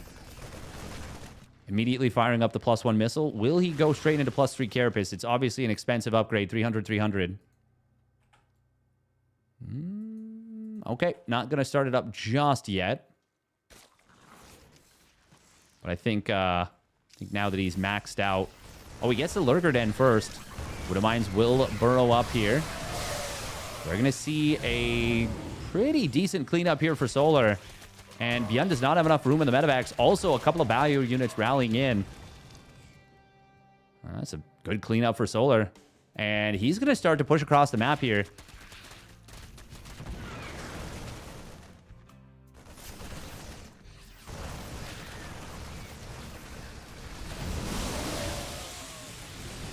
Oh, Marauders do get a little bit clumpy. But they're obviously going to be able to tank very well. That Widowmine getting taken out before it can burrow. The adrenal glands making a big difference there. There is that +3 Carapace now.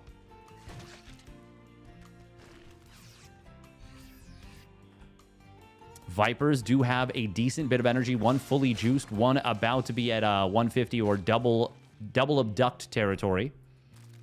That's going to be 4 abducts. There's a lot of things that Terran are getting in the new patch, by the way, that I think are being forgotten about. The Drilling Claws change is actually huge. Drilling Claws is going to be a lot stronger. A lot stronger. Liberators, yeah, in combat are going to be able to re-siege a fair bit faster. Yeah, tanks not being able to be abducted anymore.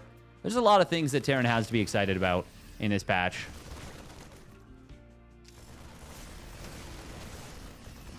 This is a big bio push to the bottom side. Hey, welcome, Pori. Meanwhile, as he draws his opponent out of position, the drop on the left gets in, kills a base. Banelings. Oh, that's a nice hot pickup right there. A couple of Banelings did connect. Massive movement on the right side from ByuN, catching his opponent, very much struggling to answer both sides. Oh, ByuN just pushing in with huge amounts of Marine Marauder. Stimming a lot, though. He's got to lift up and get out of here. He's got to lift up and get out. It's a very late pickup, though. He lost everything in the main to Spores. 2 kills on this one Spore. Massive counterattack on the other side of the map. Just killed 39 SCVs at the 3rd and the natural. And ByuN, it looked like things were going very well for him. But he just lost everything at home and everything in the main Doom drop. The majority of this drop didn't make it home either. Solar did not even lose that many drones.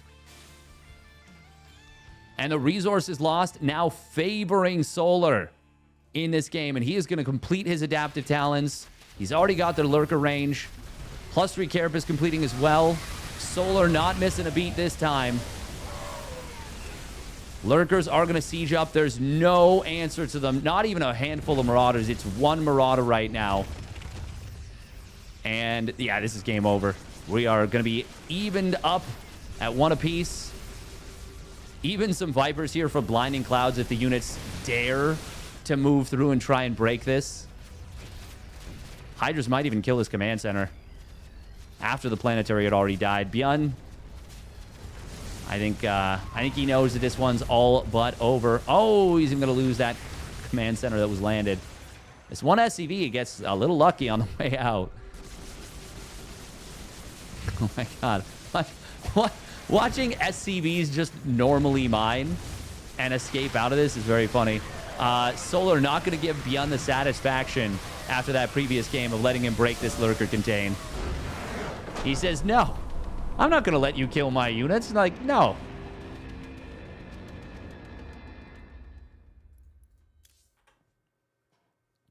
Feels like a Zerg patch. Toss getting nerfed. Terran feels like random mech upgrades.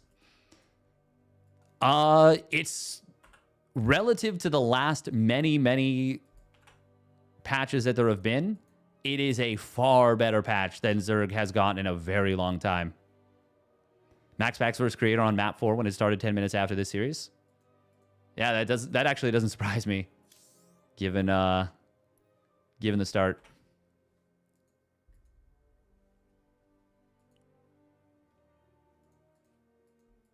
But yeah, to be honest, Zerg really needed some help.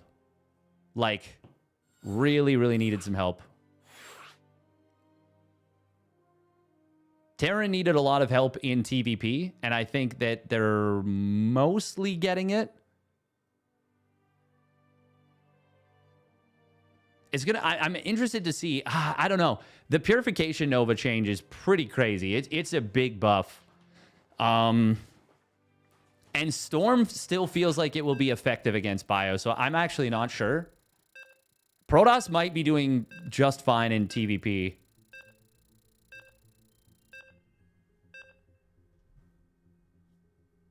I do think Protoss was the strongest race by a lot in this patch, though.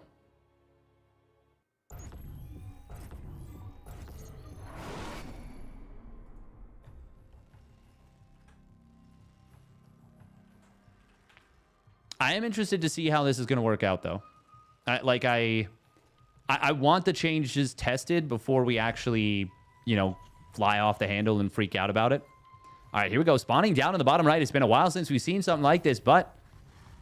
All right, here we go. Spawning down in the bottom right. It is the Shopify Rebellion's ByuN. I said it twice. Don't know why. But here he is in the bottom right. There we go. 3 times the charm. Rule of 3 or something. Anyway, spawning up at the top right, it's Falcon Solar. Opening up with the Extractor Trick 15 hatch. And that is a pretty darn good answer to a Proxy 2 Rax. Just inherently. It's just good against it.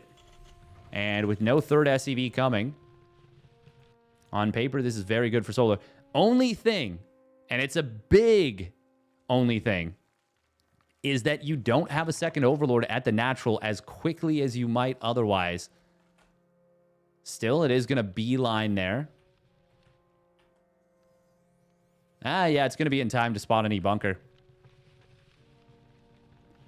Haven't seen a mech build on pro level since forever in TVZ. I mean, Maru did it 4 times versus Raynor at EWC. Hero Marine did it against Lambo, I think, in most of their games. Oh, Solar's going to see this immediately. This is so good for Solar. The bunker could have gone here. You do want to contest it if it's a Proxy 2 Rax. You don't if it's a Proxy 3 Rax, necessarily. You don't necessarily want to contest. Sixlings getting fired up. First Queen at the natural. Not enough money for the second Queen. It is obviously 175. The creep is getting further and further forward. Only 2 Marines out. Third one will show up. 2 bunkers are in range of this hatch, though. Settlings do pop out, and 4 more will join them.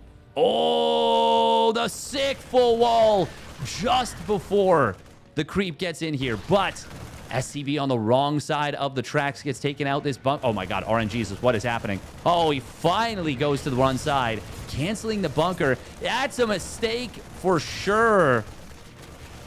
That is going to let these units out. Oh, can he get a wraparound? Now, is this bait? Is this bait? Is ByuN baiting Solar a little bit? He might be. 3 drones do fall. Bunker will have to be canceled, and the supply depot gets canceled as well. ByuN now with a lot of money in the bank. Gonna drop a low ground CC. Solar did lose quite a few drones. Oh, if he can get that queen that's on a low HP. He actually gets a lot of damage to the second queen. 6 Marines. Well, they pack quite a punch at this stage. There's the 3rd CC coming in behind this. Gasless 3CC. Solar sees the command center. He doesn't know what else is up. ByuN needs to hold the position. He loses the queen right there. I mean, it got a transfuse off on the other queen. That is going to be a lot of dead Marines, though. ByuN needs to keep pumping Marines, like, to hold this contain. What he doesn't know is that his opponent is gasless. So, actually, you know what? He doesn't need this, but this is going very well for him. Oh my God, he's going to kill his queen, and Solar's just going to tap out. Wowie, zowie, zowie. Okay. Sheesh. I mean, yeah, that was really uncomfortable.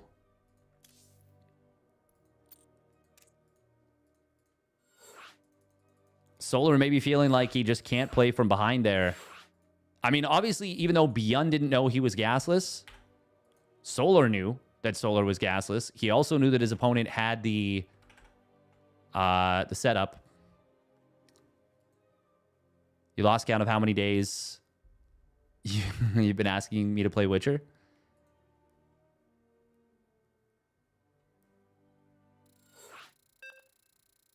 Yeah, honestly, that was just a really awkward position for Solar.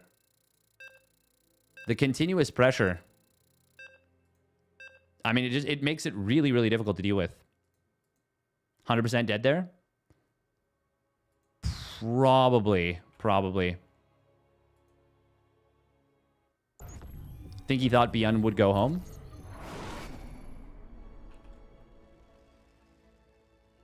It's honestly been so long since I've, like, casted that kind of a scenario in a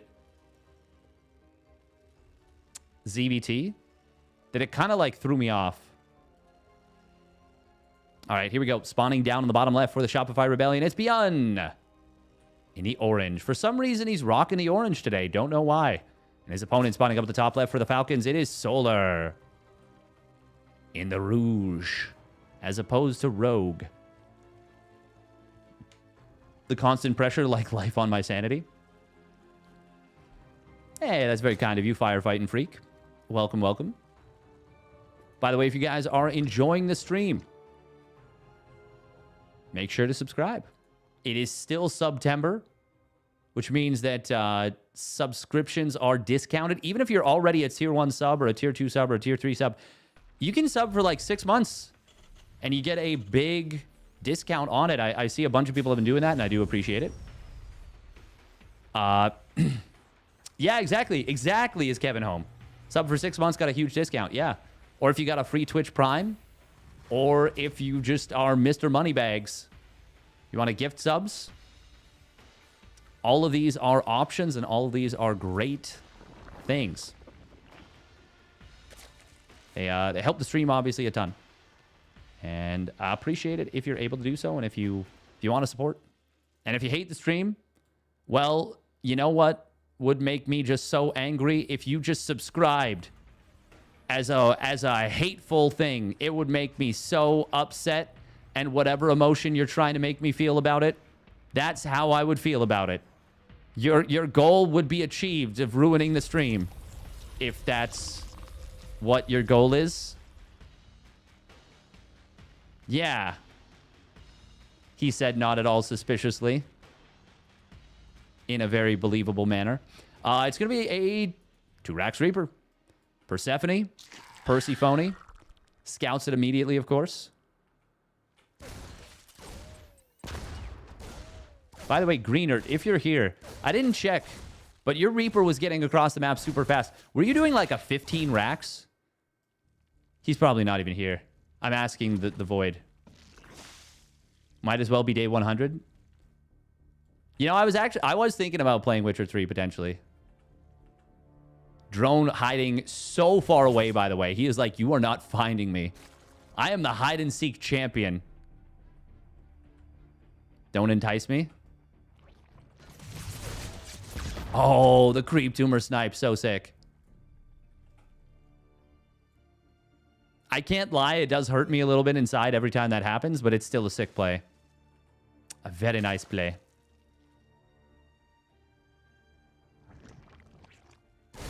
Oh, God, he gets it again. ByuN with the freaking, like... Ugh. What do you even call that? Like, true sight. Steadfast cancelled after accusing popular player ByuN of map hacks. No, I meant Star Sense. It was, I thought he was doing a good thing. Cancel Steadfast. Don't let him get away with it.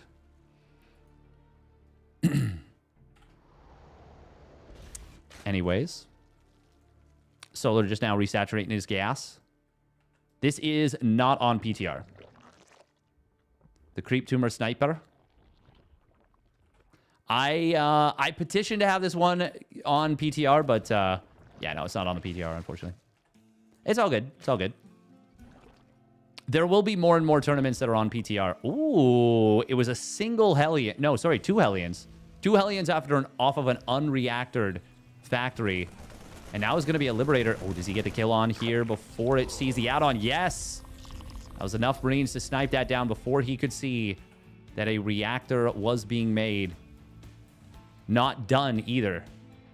That's actually quite a nice denial on that. Because this could still look like a very similar setup. Tired of seeing it ads for adult diapers. Thanks for great commentary. Hey, my pleasure. Thank you, Night Halcyon, for the tier 1 resub at 2 months. Massively appreciated. Behind this, double NG Bay. Pretty quick on the timing. Not crazy quick. I just think Proxy 2-Rax, or sorry, not Proxy 2-Rax, 2-Rax Reaper is just such a sick build. ByuN makes it look so good, too. Oh my God, please. Okay, we started +1 attack at the same time. Ooh, kill on this queen would be really nice, and he will get it. Great usage of the healing shrine, by the way, from ByuN earlier. And once again, Bezos got you with the adult diapers. Adult baby diapers.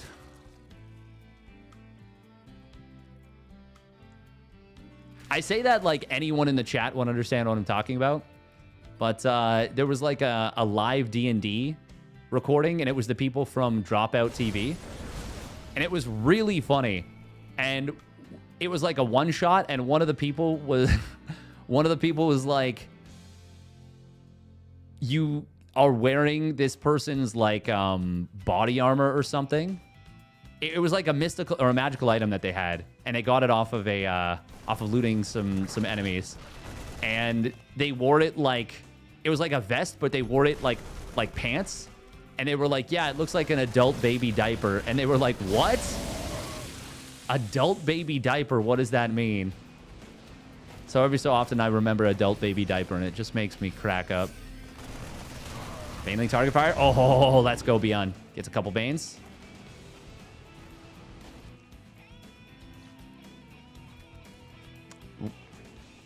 Was that the Liberator? It was, okay. Did you get any drones? He got like 1. Nice creep clear, though, on this pocket base. Obviously, anytime you can keep this position or this position clear of creep for pushes, obviously that's going to be very good for the Terran. 1-1 in combat shields going to complete at 7:20. Wow, that's crazy. That's the timing Harston was talking about in a video he had on an Is Iotis. Is it Imber or do I suck? Spoiler. It turned out the guy sucked. That was crazy. That was crazy. Hey, welcome, Thorn. Oh my god, he gets the +1. That's very nice. That was pretty far along, too. That was like at least halfway. Yeah, I think he lost like a minute and a half on that timing. That's big. I think there was one Iotis where he said it was unbalanced. Can't recall which, though.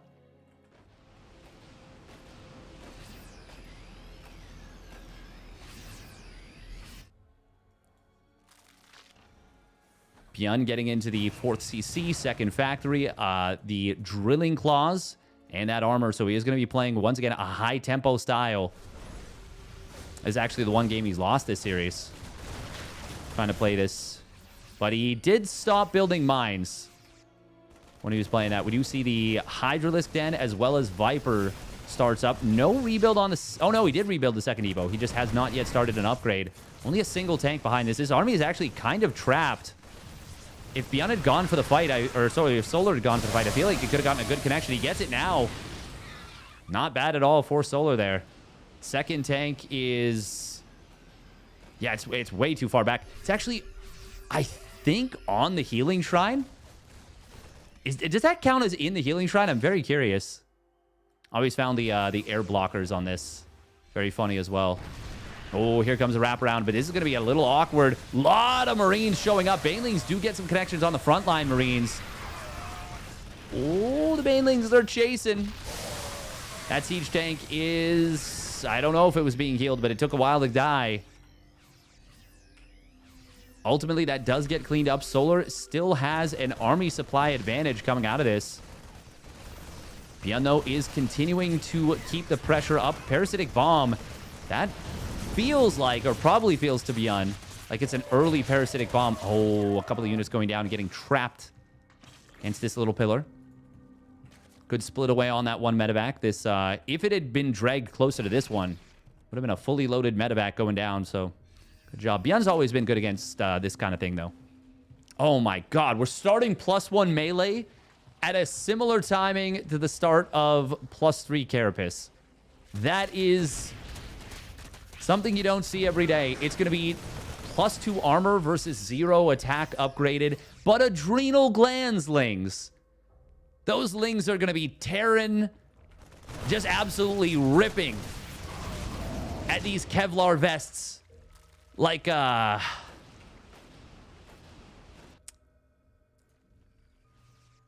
fat kid trying to get at the cake. But it's that saran wrap that the cake is behind, and they're just like, they're ravenous, you know? But they just can't get through. It's like that saran wrap that's just perfectly sealed, and they're like, ah, get it! Meanwhile, a big fight happening. But Steadfast feels like he has to tell the joke. God, man, why is it always about him? We are going to be seeing one of the medevacs targeted down. 2nd one also going to go down. Oh, good positioning from ByuN, but it will be a cleanup here. However, in the main base, drop is going to get mostly cleaned up. Good hot pickup, though, from ByuN. Saves the majority of these units. Solar. Oh, that Super Spore getting a kill on one of the medevac, almost getting a 2nd one. Thank you very much. Is Kevin home for the 200 biddies? Great comparison. Glad we waited for you to come up with that one. Good. Yes. Yes, there was some brain lag there. Oh my god, he's starting +1 missile. After the +1 melee finally completes. Oh, the Super Spore going again. That is going to be a dead medi. Oh, these Widow Mines with some big hits. But Lurkers behind it. They've got their Seismic Spines completing in a moment. ByuN is saying, I don't care about your Super Spores. I don't care about your Parasitic Bombs.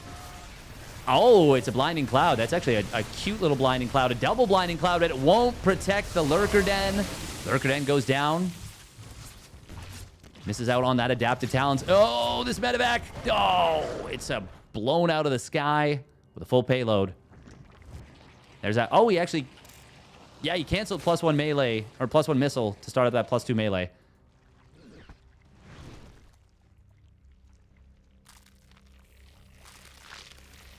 ByuN. Oh, no. ByuN getting thicker Kevlar, but no extra shooty shoot. That is very painful, the ByuNisms. Oh, it's ByuN's most painful ByuNism. Most of the ByuNisms are very good. Oh, we're getting double lurkered, and he doesn't realize he actually finished seismic spines, I think. Yeah, because he started them at the same time. Solar will lose one of these queens, but it gets a transfuse off. That's kind of nice. At least he gets that off. Yeah, he built these at the same time, so he was thinking he needed to start both upgrades. Solar does have a big bank here. Not a lot of Widow Mines in position, but there's at least a couple. And a couple more showed up as well. Solar doesn't feel like he wants to go for that off creep. This will be a little bit difficult to gauge for both Terrans and Zerg players looking at engagements with Banelings, because the Baneling on the PTR is 35 HP. The Baneling on live is 30. And both players are going to be super used to 30 HP Banelings.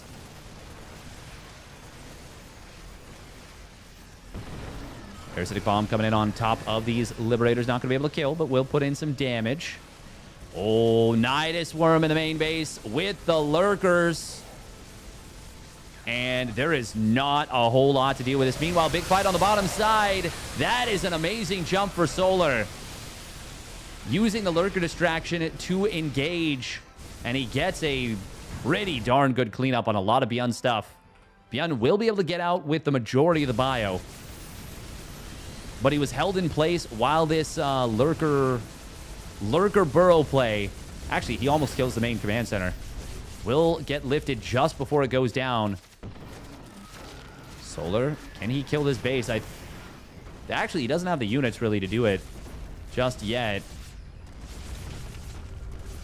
Lurkers are going to have their adaptive talons in a moment, but Liberators finally getting back home. I like that ByuN is not panicking. He's not rushing to clean this up.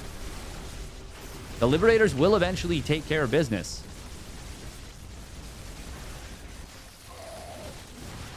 Oh, but at the main fights, well, ByuN's actually going to be able to hold here, I think. However, this planetary fortress will not become a planetary fortress. It was a pre-planetary fortress. And it just be yes, incomplete, unsuccessful. I don't know what that was that I just did, but you heard it. There's no taking it back now. I made the sounds. Well said. Thanks. Solar mass expanding behind this. Just refinished this base that was taken out earlier. Now taking the gold. Now taking his last base on his side of the map as well. ByuN, even though he cleaned this up, did he lose the orbital? No, it doesn't look like it. However, Solar, moving forward, catches some of the Liberators unsieged and will jump on them. Not enough bio to cover. And this position is going to collapse for ByuN.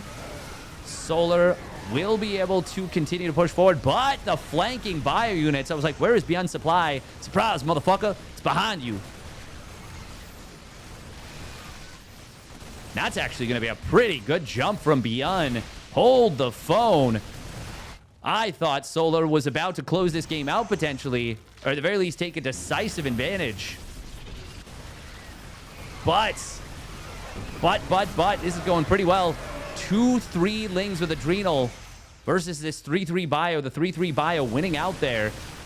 Banelings complete, and they do clear up a couple of these units, but Solar is going to potentially lose this base. Actually, if he engages here, he's going to lose these units as well. A couple of rallying out units die, including a rather pricey Hydra. They're not super expensive, but they're not cheap either. Minus 100, minus 50, and Solar is not rich enough to afford all of that. He is going to lunge forward into the Liberation Zone. His Hydras are only 1-3, so they hit like a wet noodle. And it's not even that particularly wet, you know? Like, it's like, you know, like those pool noodles when they get really wet and they get super heavy? They actually, you could kill someone with that. No, these are pasta noodles. These are, pasta. I apologize to all the Italian people watching. This is a lot of medevacs, by the way. 15 medevacs. They are, man, this is a messy, messy fight. Everything's splitting up all over the place. Solar, can he get the cleanup on this army? The liberation zones are really putting in work. Medevacs are starting to fall, and most of the buy units actually do get cleaned up. Solar on the other side of the map has been putting in a little bit of work with these lurkers, but mostly inconsequential damage. Scan comes in. Liberator forces the unburrow. Can he get the kill on this one lurker? Yes, he does. Just before the units get back into the Nidus. Absolutely crazy bonkers game here. Solar does have a gold base behind this. Will he be able to actually get it up and mining? Would really like to see him knock down these rocks, or maybe put some lurkers here. Maybe 2 lurkers here, 2 lurkers here. Okay, he's going to be using the Hydras for this. Oh, what are we thinking? There was a little bit of creep here. Does he have burrow? No. +2 missile has completed, by the way. Meanwhile, engagement in the middle. Bunch of lurkers were morphing. Instead, he says, oh, no, I got to take the fight. Hydras do have a decent concave, and that's going to be a pretty good setup. 12 SCVs do go down on the other side of the map. I believe there's a lurker drive-by or something. No, it's low ground lurkers. Yo, Solar abusing a map feature. That's a Terran thing. You're not allowed to do that. Only Terrans are allowed to have good siege positions. You can't use that against the Terrans. Oh my goodness, those mules. That was a nice play out of Solar. I was wondering what these lurkers were going to be doing. I did not realize they were going to be busy knocking out the economy of ByuN. This has been such a banging series so far. It feels only appropriate that it go to game 5 at this point. Oh my god, he didn't have Hydra range. Holy crap, he didn't have Hydra range this whole time. Good job from Solar to notice, but wow, very painful that it took this long. He is getting the +3 missile this time. That is something that a lot of times does get missed. Solar is really broke, by the way. He is Baroque like an artist. Wouldn't mind getting a decent connection. Most of the Liberators do get taken down. There's only one. It's actually ByuN, by the way, who has the bank. Does he have a fusion core? No, so that means no caduceus reactors, no range on the Liberators. 5 starports are up and running. Oh, Solar is able to heal up the lurker and fight from the healing shrine. Even though it's uphill, there's no high ground mischance in this game. This is not SC Evo. Ooh, it's going to be a lunge forward into this planetary, and he has got the DPS to take it down. The almighty Hydra. Feeling tall. It's got its range. It says, I'm not a fat kid looking for cake. I'm the Hydralist. Parasitic Bomb, abduct.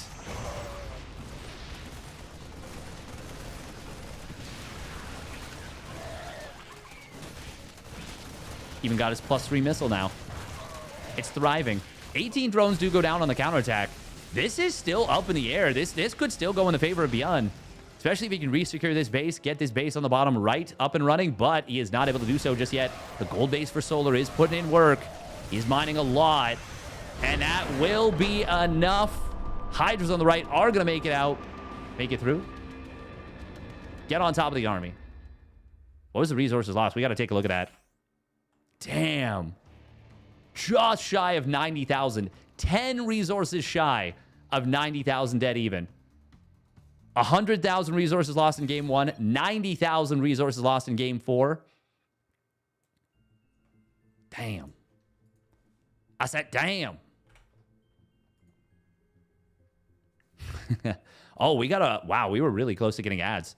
Glad we did not. We're going to run 2 minutes of ads real quick, though. Look at all these gigantified emotes. You love to see it.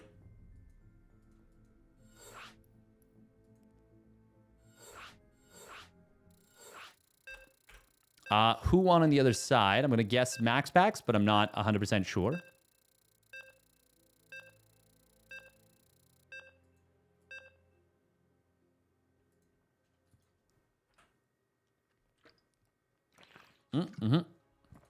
Maximus did indeed take this one down. I love the Hydra upgrade. I think the Hydra upgrade is good. That's the thing. More tools for the races is a good thing.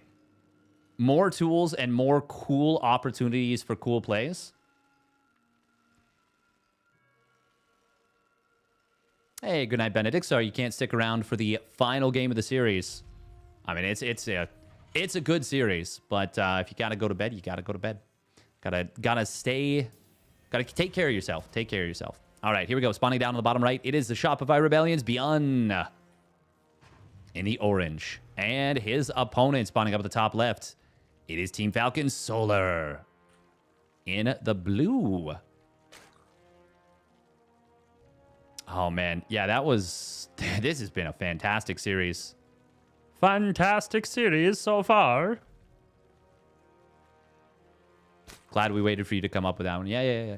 That's good. That's good. But yeah, waiting for the callback. Looking for the callback. And then another hour for the last series. Potentially. I personally am glad you aren't playing Witcher 3 as this is endlessly more entertaining. Well, to be fair, if I did play Witcher 3...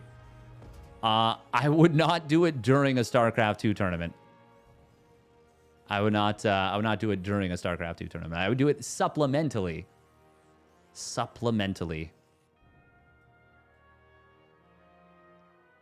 And how would you say the Canadian Zerg commentator was handicapped? I would say he was supplementally.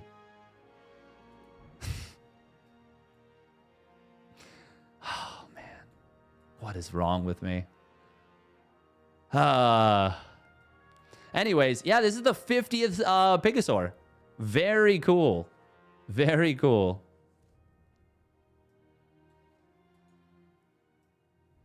Witcher 3 slaps. Top 5 games I've ever played. Nice. Nice. What are the other 4? If you have them offhand. Gonna be a 6-ling opener again out of Solar. Is he thinking it's a 2-Rax Reaper once more? On the other side, code's misery. Goddamn. Goddamn. I actually, homie of mine got me The Witcher 3, so I actually do have the game already on Steam. Oh, nice save right there. Oh. Reaper. Okay. ByuN is so freaking good with his Reapers, man. I mean, we've seen it this whole series. He's just really good. This has been such a good series, by the way. It feels like it's been such a long time since we've had ZVT series like this, where they felt so good and so even. By the way, Solar accidentally going way too heavy on the Overlords here. Up to 52 supply. Ugh. Oh, okay. Okay. Well, I don't know if this was the game plan from the get-go, but he's going for it now. He's going to be taking a page out of Dark's book. Are we? We're not Queen. No. Okay, we're checking for the Reaper. We're trying to clear it out. Where did the Reaper go? It is sent back home. This is something Dark used to do on a pretty consistent... Maybe not a pretty consistent basis. He would do it from time to time. I feel like it has to hit before the 3rd and 4th Hellion pop out, though. And it is going to hit as they're popping out. Can you get this around on the first 2 Hellions is the big question. Not really. Gets it on 1. Will get a couple of SCVs. He kills 1 Hellion. Gonna kill another. I don't think that was enough. I don't think that was enough. And ByuN is being incredibly greedy behind this, with his double engineering bay already finishing up. That is... Well, that's very bad. When a Zerg player goes for an aggressive build like this, it gets defended, I would say, pretty well. And the Terran is doing something extra greedy. Now, granted, this is not the kind of thing that punishes any kind of greed from the Terran, per se. I mean, what does this punish?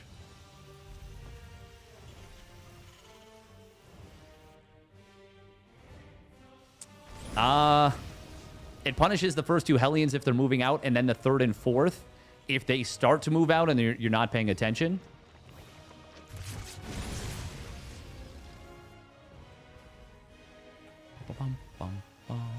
I think I'd like to see ByuN play an 8 racks out of this with just an incredibly fast 2-2 timing. Don't even worry about the 1-1 timing necessarily as like a sharp attack. Maybe just do like a normally timed 1-1 timing with your combat shields. But don't focus on hitting the 1-1 timing. I think you want to be going for, yeah, like a really strong... Because you can get like an 830 2-2 timing with this just about if your armory is right on top of it. Hey, welcome, Miro. So curious to hear your thoughts on the PTR, but in the future. I have talked about it a fair bit, but yeah, we'll focus on the game for now. I can talk between. Generally speaking, I'm pretty excited. If for no other reason than the fact that the first one was a total disaster with a bug, not addressing a bunch of stuff, and 4 days later, we got that bug fixed. We got a bunch of adjustments. We got a crazy number of additional bug fixes. It's just it's something we haven't had since Blizzard was actually Blizzard, you know? Oh my god, these Hellions. Oh, the drones. Oh, that was so close to being a massive amount of damage. Instead, it's just 3 drones. Armory is so late, by the way, for ByuN. That timing I was talking about, I mean, it's kind of out the window already. Maybe not out the window, but it's going to be way less powerful than it could have been. Very unfortunate. Oh, he is supply blocked too. Oh no, ByuN. His build is struggling here. Meanwhile, Solar, very nice creep spread through the middle. His 1-1 is maybe a little bit late, but it's mostly normally timed. Oh, this one creep tumor completing just before ByuN could snipe the Papa tumor. And it's out of the scan range as well, which is very unfortunate for ByuN. There's the 2-2 finally getting fired up, but it's... Considering how fast it could have been, it's only about, what, 20 seconds ahead of the normal timing? Maybe 15?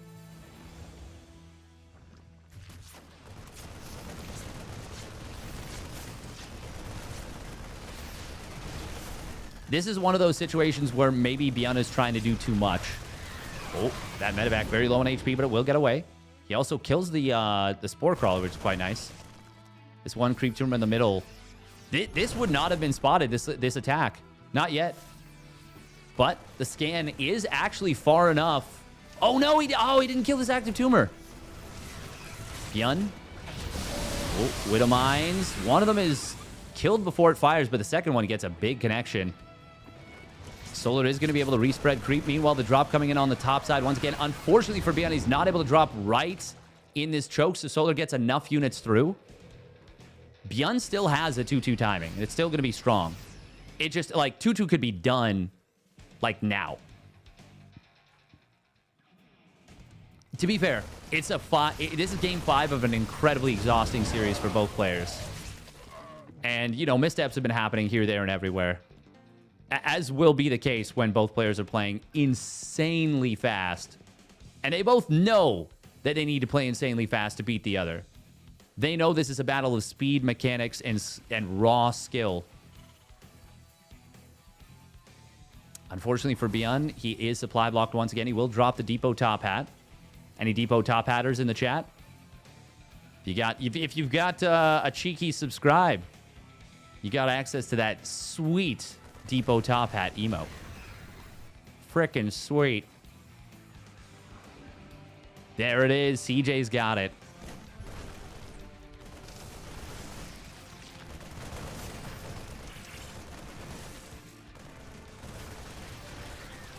Two will complete now for ByuN.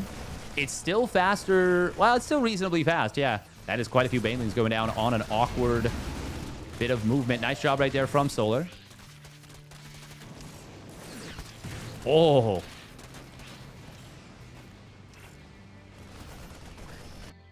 Good splitterino last second. Viper on the top side. ByuN not firing up his 3-3 just yet. He does have a fourth base done, though. I think probably should be going for that. Not a big fan of using the suck ability on this hatchery. A lot of creep getting cleared up on the left side. Oh, yeah. Yeah, thank you, Pori. On Persephone. +1 missile immediately fired up. Oh, there we see the +3 carapace also queued up. This drop going to come in. That's maybe going to be a dead hatchery. Yeah, the transfuse is not going to be enough to save it. And Solar, oh, the self-inflicted damage is significant, and it's going to hurt him a lot. ByuN gets a decent connection here. ByuN, he is pretty far forward on creep. He's going to need to pull back here, even with the mines relatively well set up.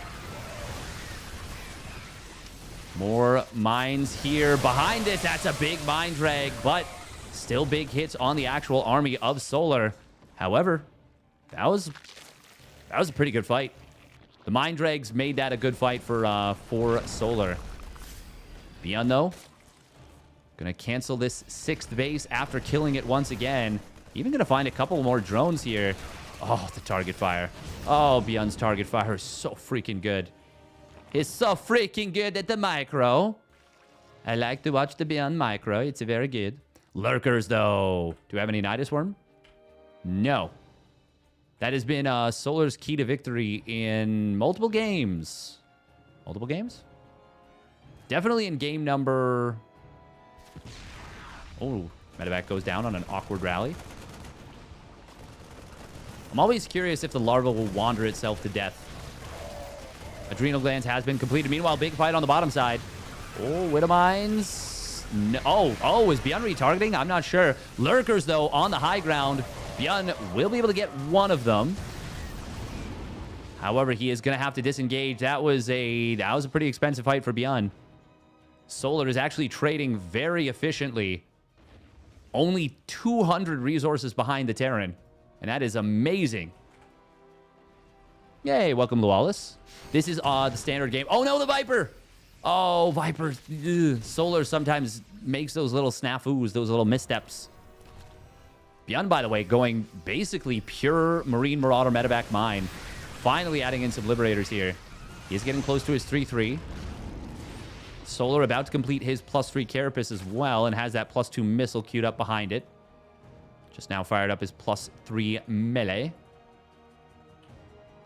Range for the Lurkers. We've got Adaptive Talons getting close to completing as well. Solar may want to wait for that. It's 20 seconds away before he goes in with his counterattack.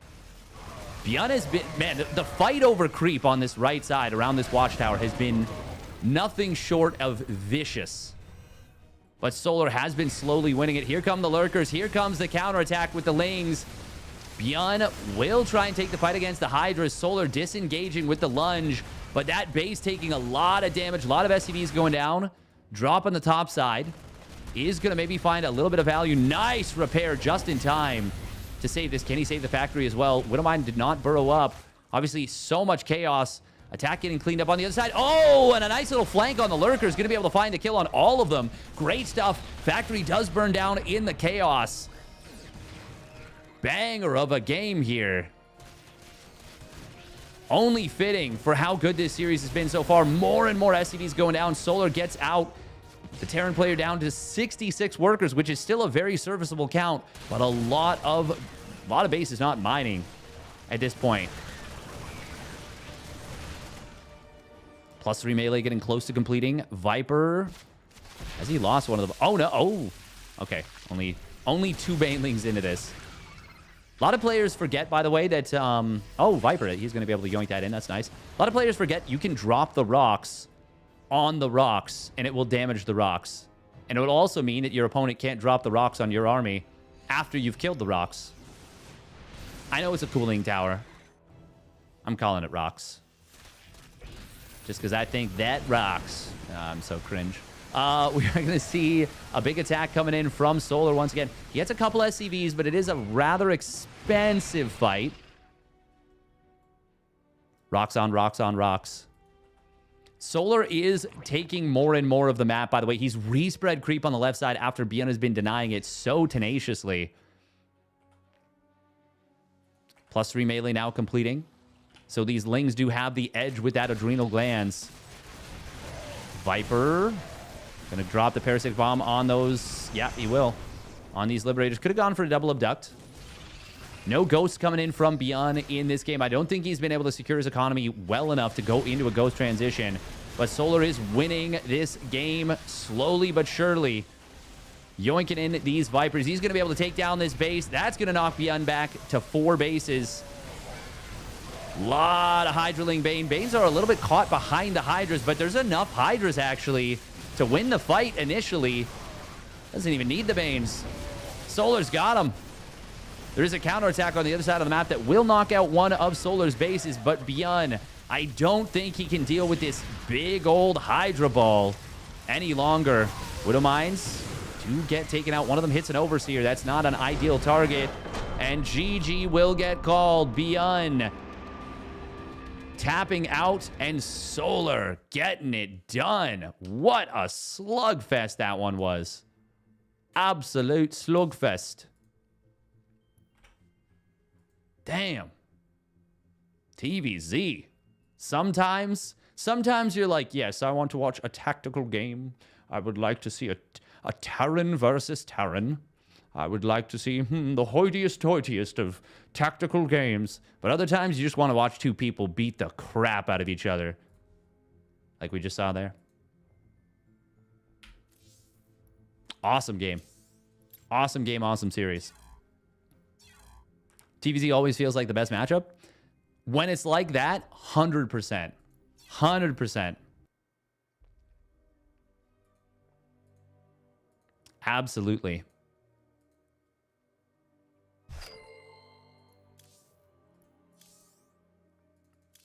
All right. Now it is going to be MaxPax versus Solar in the grand finals. We are going to run 3 minutes of ads on the Twitch stream.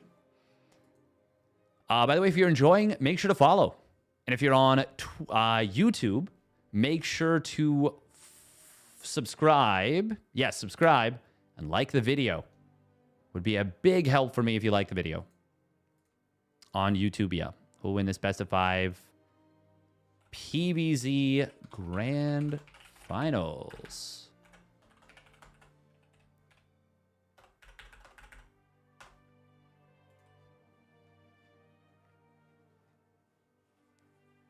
TVZ is what SC2 should be like.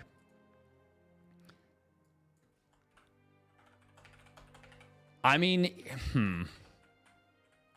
yeah. It's more fun and more entertaining when it's like that, yeah. Personally. I do agree. All right.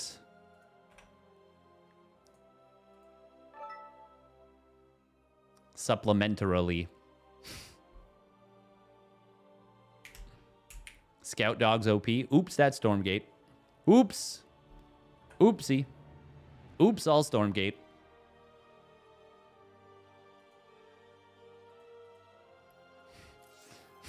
I was almost just real mean.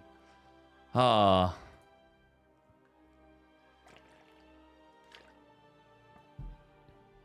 to fight the urge.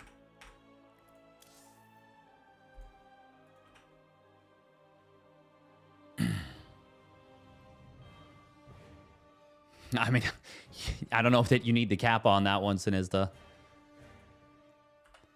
Just kind of a reality at this point. Sadly, but...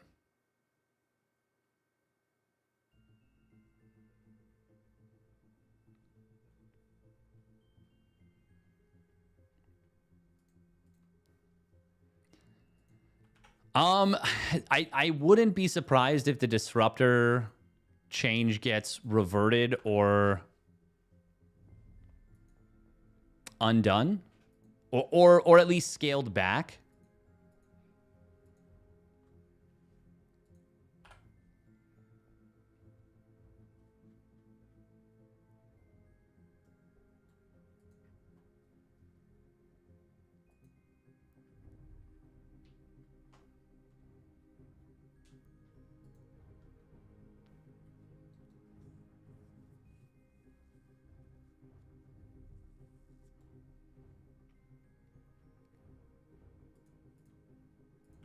Bum, bum, bum, bum.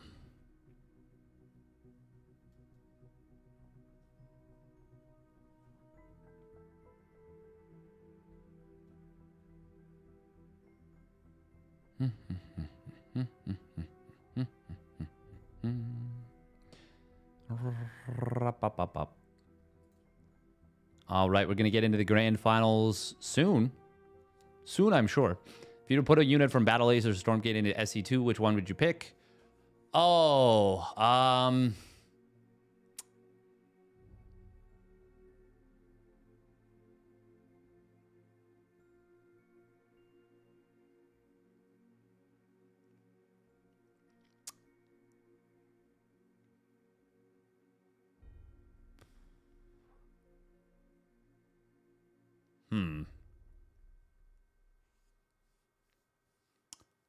Is there any unit I like in Stormgate?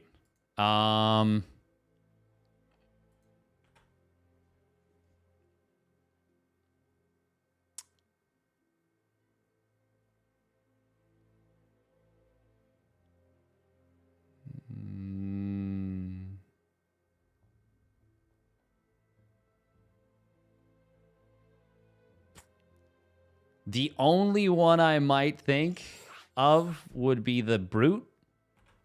Because it's kind of cool that it splits, but the way that it works now is like, it's so broken what it splits into. Yeah, caught. We definitely need caught. I can't believe we don't have caught. I actually feel ashamed. That should for sure be there. The casters that look like Sauron's eyes. I don't even know. Yeah, I actually don't think I would put any of the units from Stormgate in SC2. Because the dog is the Zergling. The Vanguard is the Zealot. Obviously the Exo was the Marine. I mean, basically Vanguard was just Terran. It was just Terran with extra steps, you know? Hey, thank you, Esquire SC2 for the Tier 1 V7 at 47 months.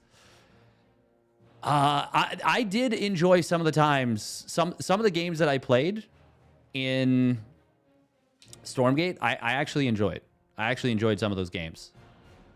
But yeah, I don't think I would put, unless I can't remember, the only unit that I can think of that was actually like kind of different. Because the Hornet was very much like a Wraith from Brood War. Yeah, kind of like a Wraith from Brood War a little bit. Been playing a ton of PTR with your friends. It's been interesting. Yeah, I think it's been really interesting. Is it true Steadfast as a consultant provided the basis for the Celestials? Yes, but unfortunately they misheard me. I said for your third faction, make it Protoss, but without all of the stuff people hate about Protoss. And what they heard was, yeah, for the third faction, make Protoss, but with all of the things people hate about Protoss. And they didn't question it, I guess, when my mic cut out at a very important thing, and they didn't ask for an additional thing, so they just put the worst versions of Protoss, all the things that people hate about Protoss. They made an entire faction out of it. All right, here we go. Spawning down on the bottom left, it is Sidestorm Gaming's MaxPax. In the red. And his opponent spawning up at the top right, it is Falcon Solar. In the blue.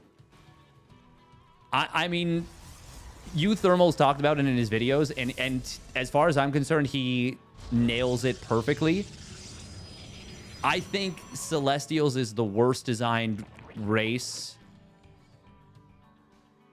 of any RTS I can think of.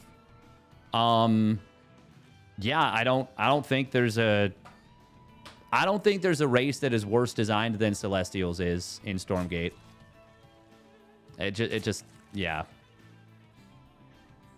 It's just bad as far as I'm concerned. They've taken some of the worst parts of it away. Third race was super interesting in your opinion. That's good. I'm happy to hear that. I did not fall into that boat. By the way, MaxPax not scouting? Hello? Let's go. That's kind of cool. That's pretty bad since we had 2-hour-long games Swarm Host Circuit at some point. Yeah.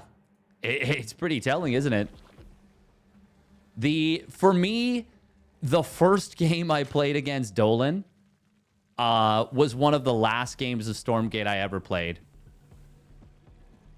That actually might be the last game of Stormgate I played and will ever play. It was... And I knew this was already a problem. I was playing Vanguard. I actually was enjoying a lot of the games that I'd played in a strategically deep way, too. I was like, wow, this is kind of fun. I feel like the Hornet kind of functions a little bit like the Phoenix did for Protoss in PVT, the way Roddy plays it. Yeah, it was kind of cool. I was enjoying myself a fair bit. And then I ran into Dolan, and he did the... It was basically the cannon rush, but you could make a ranged unit without the gas, and there was like nothing I could do about it. Like, for sure, I could have played better. I'm not going to say I couldn't have played better, but there was nothing I could do about the actual situation I was in. I just watched him slowly build these things that made his unit stronger by giving them energy or some shit. I didn't even bother to learn the mechanics because I was so disgusted by it that they made Cannon Rush Shield Battery, but they let the Protoss player have Zealots that shot for range. And I was like, okay, this is this game is dead. They don't they did what? The thing is, it's funny because Dolan like apologized. He's like, sorry, man. I'm like, yeah, no, it's not your fault. We gotta see it. Nice little bit of harass coming in. Gets one drone, but it's a fair bit of damage on the Oracle for this, especially with a delayed spore. Nice defense, generally speaking. 3 Queens going to rotate to the third to try and protect these drones. The Lambo maneuver. That is a lot of damage on these first 2 Oracles for just 3 drones. No, 2 drones in total. Wow, yeah. 1 drone apiece. I think you take that as solar, especially with the later spores. It was quite a late spore in the natural. Still no spore at the third. But yeah, for me, that was like, I was like, I can't deal with this. And that was where I gave up hope, I think, on the game. They have since started to redesign Celestials, but I just think they were too late to change course. And honestly, it sounds like I'm just shitting on the game, but like I really had high hopes for the game, like really had high hopes for the game.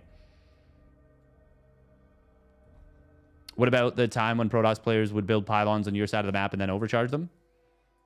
You mean in StarCraft 2? Like with like a Nexus? Or do you mean pylon overcharge? Yeah, yeah. No, I think that was a terrible... I mean, there was a period of time I stopped playing StarCraft 2. Yeah, pylon overcharge was insane.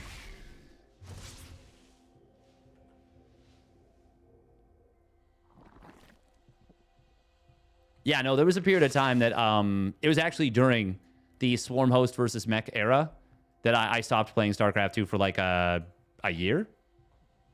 I was angry at the game. I was angry at the game because I didn't want to play with stupid-ass Swarm Host. We are going to see a push coming in on the top side, as you can see.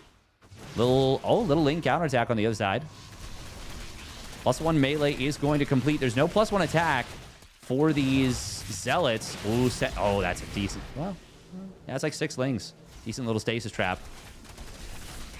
Energy recharge could be used on this shield battery. He elects not to. Stasis traps continuing to get layered in here. You know what I really love, actually, at the change? Oh, those are some big stasis trappies. I love that stasis trap is being nerfed in terms of its duration. That's, I think, the best addition. Maybe not the best. I think that's a really good change. I think stasis traps are way too good. So I'm happy to see that rolled back a little bit. We're going to be seeing Solar adding on a ton of additional drones as he has finally defended this push. Oh, and MaxPax. Oh, Banelings, man, Solar is really on point tonight. Damn, look at these counterattacks. They do get defended pretty well by MaxPax. I mean, very well, in fact. But Solar is cooking with gas tonight. He's on his horse. Needed a nerf to be balanced around energy overcharge. I still think stasis traps are just too... I think the biggest issue is that they last too long. They do give a lot of vision as well. But I think I prefer decreasing the duration. It's actually the second time stasis ward is being nerfed. Yeah, it used to be 300 seconds. I remember because I casted a game between Scarlet and a Canadian, French-Canadian Zerg player named Jig. And she literally covered the entire map in stasis wards. It was insane. She proved her point. 300 seconds is wild. It was. And it might have been cheaper in terms of energy at that point, too. I might be crazy, but I think it was. Used to be infinite, then it went down to 170. It wasn't... No, it wasn't infinite, was it? Oh, that's a big storm on these Morphing Banes.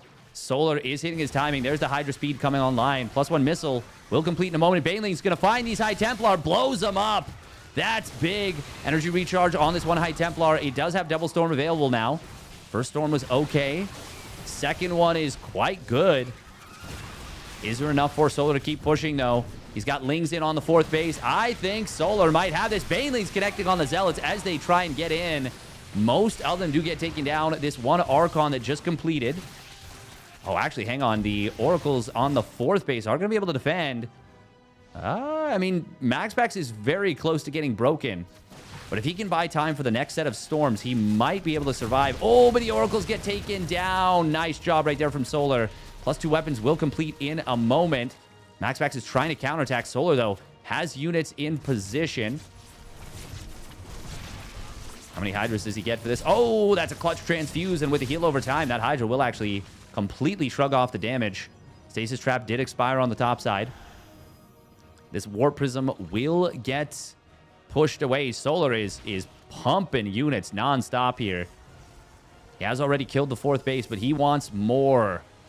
Now, MaxPax just energy recharged another High Templar. He's got like 6 storms available. 6. 6 of them. 6 storms. 6 storms. +3 weapons is going to start off for MaxPax. He restarts the 3rd base. Or 4th base, I should say. +2 melee, already more than halfway done for Solar. But no transition just yet for Solar into the next phase of the game. No Infestation Pit, no Lurker Den. 5th base, yes. That's going to continue to power up his economy. But Solar needs to either kill his opponent or start that transition. I don't know if he's going to be able to kill his opponent. That's a high energy Templar right there. We'll get a pretty decent storm to start off. Second one, not bad. Solar with a decent set of splits. This is a good concave on the for the Hydras, though. MaxPax warping in more Zealots just as a backline. Solar will break the base. Oh, Baneling's almost connecting all these High Templar, but they will get taken out before they can get the kills. Oh, that one Baneling. Well, actually, the High Templar going down to the Hydras. That's a decent little storm here, but Solar is slowly whittling and grinding MaxPax down. The Zealot counterattack is actually intercepting reinforcements very nicely. There are still a couple storms here. Solar is a little bit marooned. If the Zealots had come back home after all this, he might have been able to clear up every Hydra, but they actually went the wrong direction. Oh, Solar just lost so many Hydras. We looked away, and so too did Solar. The Zealot counterattack got such a huge distraction. That killed like 15 Hydras. Sheesh. Sheesh Pog based for MaxPax there, and now he's going to be able to secure his 4th base. Actually, potentially. Mothership is nearly, well, it started. Doesn't take that long to build. It's a minute away from completing. +3 weapons is also going to complete very shortly. Oh, Solar. I mean, he needs to either tech up or he needs to kill this 4th base again. MaxPax, if he gets this Mothership out, it's going to be really difficult to kill him. And it's already looking... I mean, it's looking more and more like Solar is starting to run out of steam. Flank will come in. A lot of these storms are used up. Actually, all the storms used up. Hydras will get on top of the army. And this is going to be enough for Solar to close this game out. Zealots are not going to be enough to keep these morphing Archons alive. Just one of them barely escaping by the skin of its teeth. High Templar warped in. But Solar breaks his opponent just before the Mothership pops. Just before that time warp, that cloaking field could be used to save the 4th base to allow MaxPax to get the fight he needed and actually hold this 4th in earnest. Now MaxPax is dead on his feet. But my God, did Solar ever have to work for it? Holy crap. MaxPax really putting him through his paces. Even now, Solar just refusing to make a hive. And I get it. You don't want to go to late game versus a Protoss player. Nexus at the 3rd will fall. MaxPax still fighting on. But Immortals are cornered. Archons, they are going to morph in. And a cloaking field will complete, but there's the Overseers behind it. Yeah, this is game over. We're going to see GG in a matter of moments. Zealot run by on the other side of the map does actually get 8 drones. That's a nice little end to this game for MaxPax. Despite the fact that... Wait, oh my God, did he actually clean up this army? What the fuck? 23 kills on the Mothership?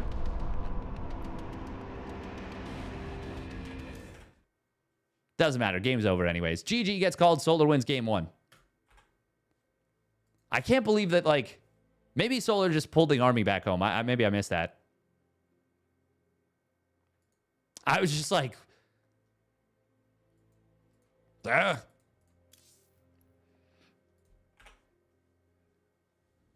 He can micro each individual turret on the Mothership.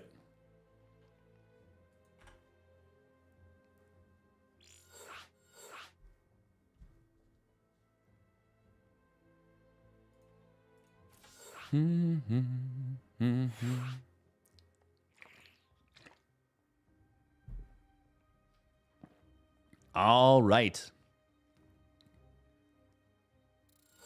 Let's get into game numero dos.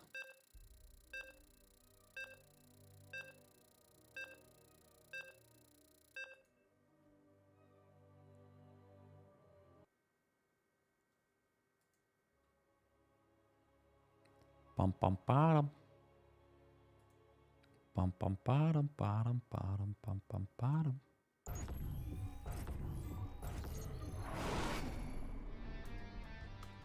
All righty, Roo. Here we go. Game numero dos. Spawning up in the top right for Sidestorm Gaming, it is MaxPax. In the red. Almost made that comeback. That was actually a lot closer than it looked. And it looked pretty close. But spawning down in the bottom right, he would not be denied. It is Falcon Solar in the blue, and it is going to be a gold base Rouge coming in from Solar.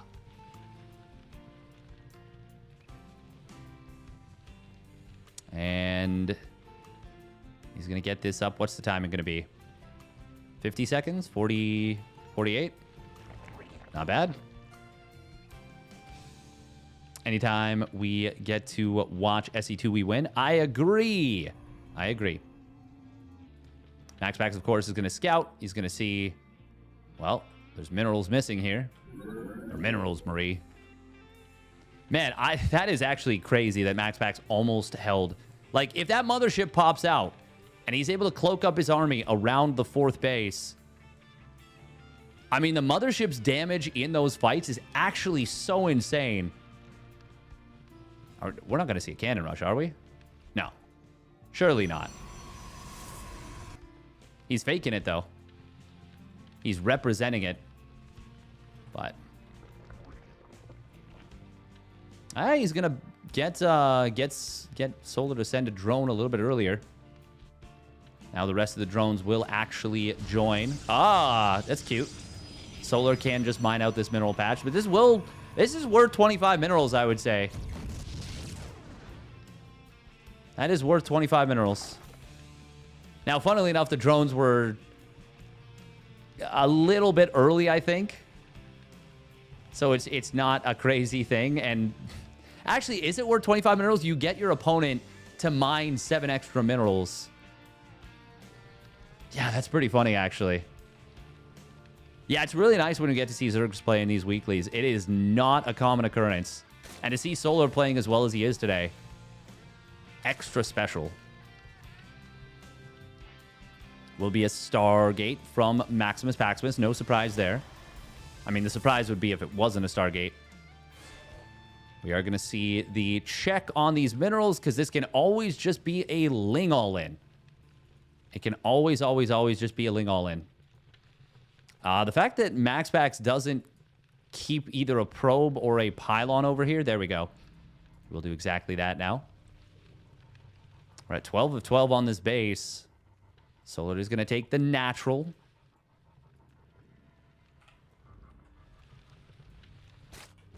Going to be going up to 10 lings to start.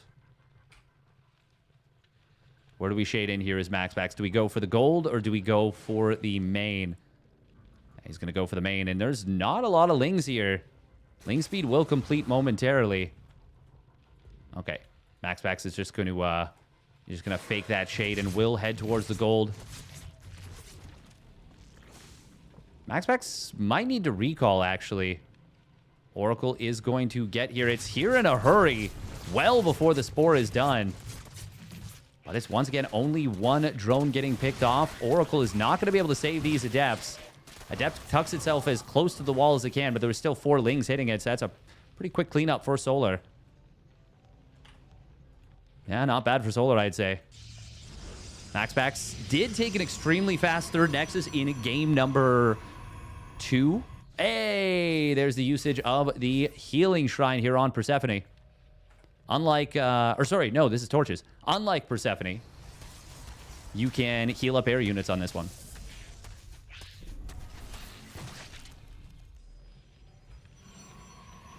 Will be a layer first out of Solar. Reasonably quick layer, all things considered, too. Of course, gold bases are amazing for their mineral income because, well, you mine more. You mine just slightly more with less workers. Now, in a situation like this, where there's...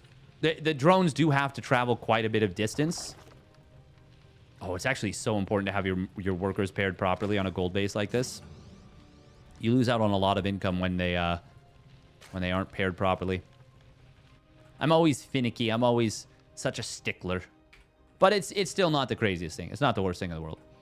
Oh, it's going to be charge out of MaxPax here. Oh.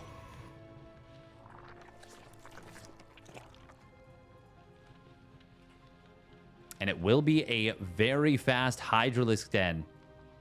coming in from Solar. Has connected his creep up very nicely between the bases. Well, he also killed this debris. Meanwhile, protecting the other debris. Ooh, wrap around on a couple of stalkers. Does he realize? Okay, he saw 2 zealots at the third. Seeing 2 zealots there should raise some big alarm bells for Solar. Solar is on 5 gas Hydra. Obviously, he can't take a 6th gas until this base finishes, so that's kind of his lot right now. It is going to be an Immortal coming in. MaxPax is not doing an all-in with this. Solar, on the other hand, may very well be. May very well be going for an all-in. He is going to elect to kill this debris after saving it with the creep. Or not? Okay, there we go. Yeah, I think it is worth it for the faster reinforcements to flood through here. I wouldn't mind if he killed all of this debris. I mean, he's got the time. Looks like Solar is going to add on a Baneling Nest. It's Hydra speed first, Hydra range first, but it will be speed thereafter. And if he starts up Baneling speed right away, that is going to complete pretty soon. Storm is being prioritized pretty quickly here. Ah, that's a big scout on these High Templar. No +1 weapons just yet, so these Lings are not going to get 2-shotted. These Lings will flood into the natural. They're going to find 1 Immortal with the surround. The force field is good. High Templar do not have Storm. This is a bluff from MaxPax. He can't fight here. Oracle trying to keep these Immortals alive. The Lings do get funneled in, and the shield battery will protect this, but both Immortals have died. Solar is really cooking so far. There's that Storm completing. Oh, and there was a High Templar that was warped in on this natural expansion. Oracle does fall. Second one, going to try and drop Stasis Trap. Can he kill this before the Stasis Trap completes? It does land, but he gets the kill. That was a high energy Oracle. Oh, Stasis Trap goes down.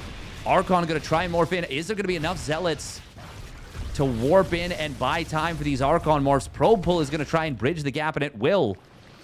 Oh my god, the addition of this creep helping so much, allowing him to transfuse. Now Hydra speed has completed. Solar, of course, did not have any attack upgrades with this. This was a heavily committed attack.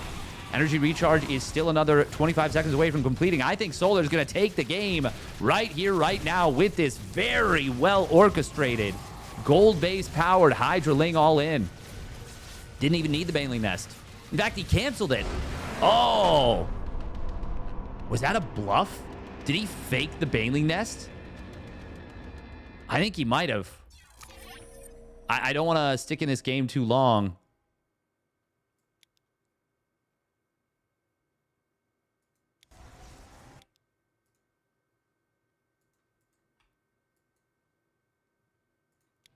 Your probes are under attack. Okay, well, he faked it, but it was never scouted. Maybe he just saw the High Templar and said, oh, screw it, we're going. We're doing it live. MaxPax losing for the agenda. I mean, honestly, Solar is just playing really well tonight. But yeah, exactly. Yeah, that. Heh.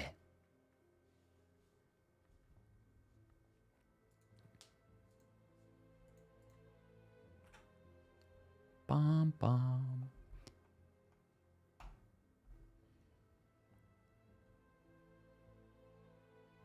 Who do you think wins the qualifiers for Stellarfest? Stellarfest? The tournament coming up next week? Well, it's coming up in November. But the qualifiers will be next week. During which you can win a paid flight to be in the top 4. You have some good references? Nice. Yes.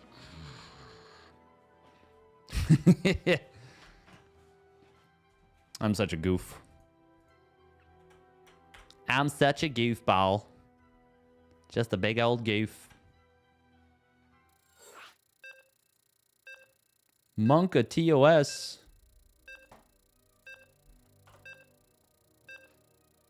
They've taken down my stream.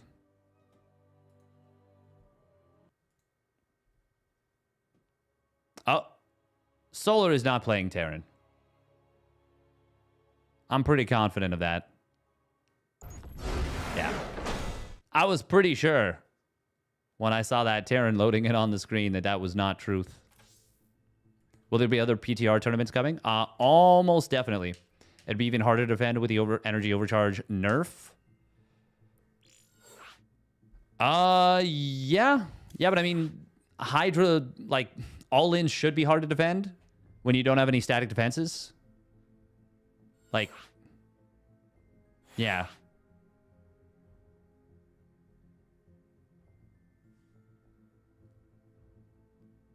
Yeah, I think it... like, MaxPax didn't actually recognize that that attack was coming. But yeah, I'm pretty sure there will be other PTR tournaments coming as well. All-in should also be hard to defend with 8 army supply. Yeah. Yeah, I agree with that one too. Solar already up 2-0 in this one. This would actually be so sick to see Solar win one of these, because I feel like it's been a while since we've seen him win a weekly. There's quite a few weeklies at this point.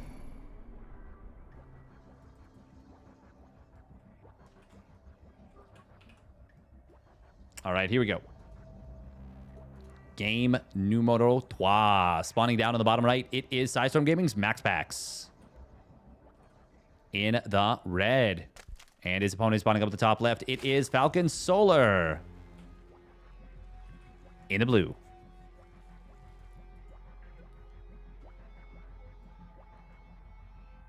Wardy said he wanted to do more, but isn't around for the next 5 to 6 days or so possibly once he's back. Yeah, maybe I'll run one. I could run one on Thursday, possibly. What do I have on Thursday? Did I schedule a stream? Am I doing something? I think I am. I could run one. Run a cheeky PTR tournament.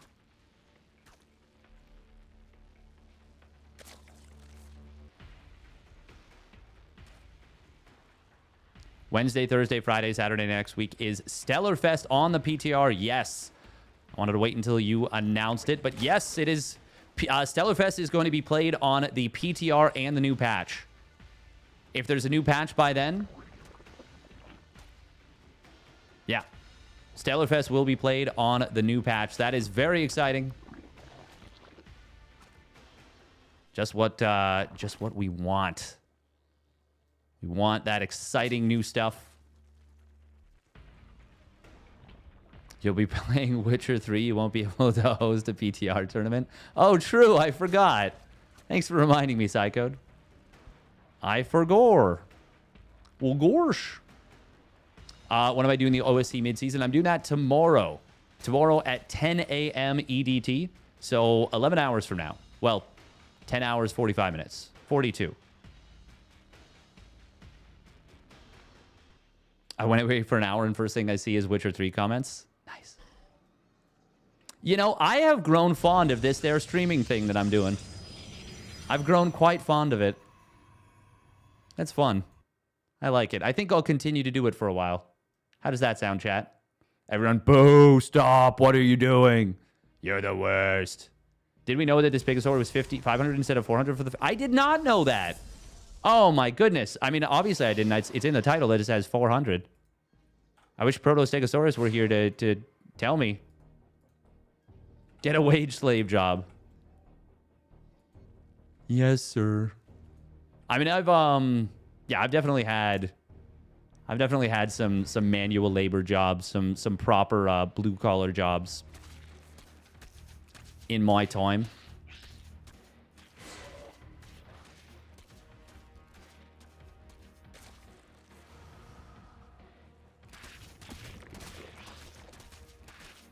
Steadfast takes his $100 cut. If only. If only. Oh, yeah, he's not going to get this. Not going to get that at all. Is this west or central? This is central. Okay. Now, Solar, what? Oh, this is going to be a fast Nexus out of MaxPax before the second gate. Before the third gateway unit. You can get that quicker timing with this. Hey, that sounds good, Squire CD. Thank you. Appreciate it. Always appreciate a supporter in that one. Oh, this is the first time an Oracle is going to be able to find some good damage to start off. 3 drones getting taken out. That's more... That's more than I think both Oracles got in game 1. And both Oracles got in game 2. Oh, MaxPax. Okay. Okay, for a second I thought he lost track of that Oracle. But he was paying attention. Does get out of there before it becomes a problem. Did Jar Jar have a child with Palpatine?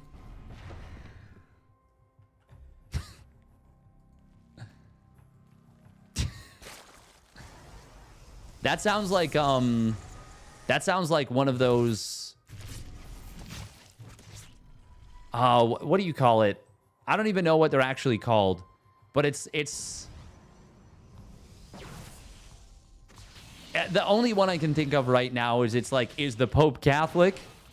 Did Jar Jar have a, like when you're trying to be super, like you're saying something is super obvious?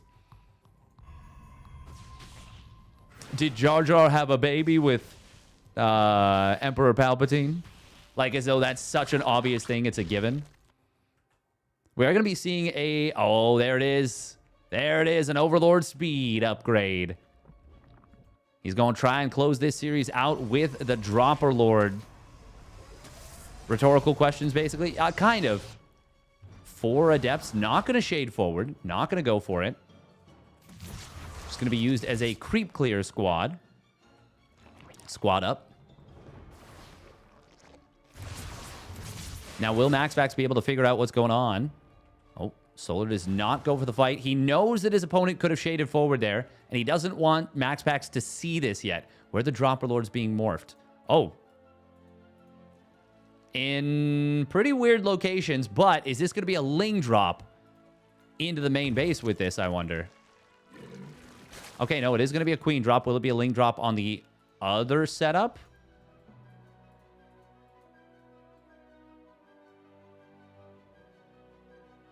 I mean, this is... Okay, this is definitely going to be a Ling drop. Yes. Ooh, counterattack on the other side of the map. MaxPax is not going to have these units at home, of course. He's going to need to recall, but he does not see this coming again. No static defense at the natural. He's got a little bit at the third. Storm is being researched at an Artosis pylon. Oh, this might be Solar's night. Recall comes in. Oh, it will kill the Dropper Lord very quickly. Cybercore is going to go down, though. Queens will drop right in on top of this. Transfuse. Oh, no, he's pulling back the Dropper Lord. That's a little awkward. Transfuse is going to be able to save that one Queen for the moment. Storm is not yet done. If he gets this pylon, it's all but game over. As it is, it might be game over anyways. There is the target fire on the pylon. It's the last thing powering 2 gates, and a Robo Psystorm is so close to completing, but 9 seconds too far away. 23 probes have fallen. Zealots, no speed. No speed, plus L, plus ratio, plus Lings in your natural, plus creep on your Nexus, plus no Psystorm, plus Artosis pylon, plus I'm a 35-year-old man. What am I doing with this weird Zoomerism? Plus, I'm going to continue anyways. You can't stop me. Plus, Solar is cooking tonight. Plus, Stasis Trap avoided. Sick City. Oh, plus... Now I'm force fielding you into your main. Oh, please drop a creep tumor here, Solar. Please, please, please, please, please. There it is. There it is. MaxPax losing his base. He killed his opponent's 4th base on the other side. More pluses. Keep going with the pluses. Plus Disney Plus. Plus Jimmy Kimmel reinstated. Plus minus ratio. Plus size models, minus Ozempic. Anyways.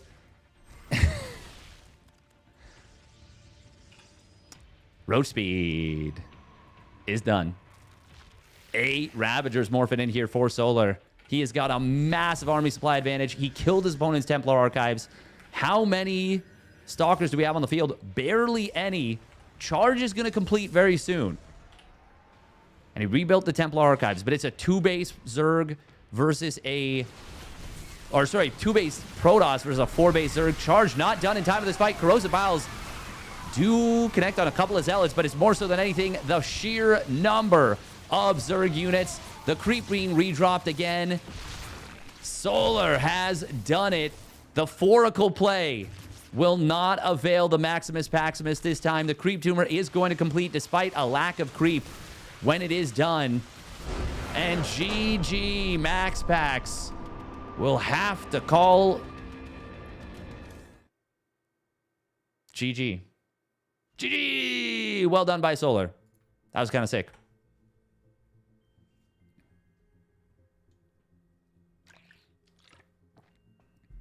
SC2 Plus. And if you want to support Steadfast Plus, make sure to subscribe.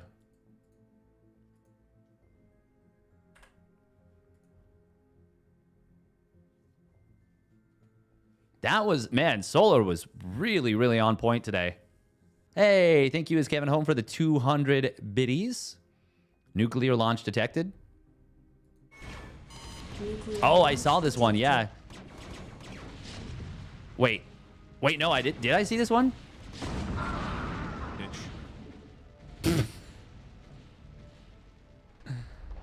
Oh, that's funny. Does he actually get nuked?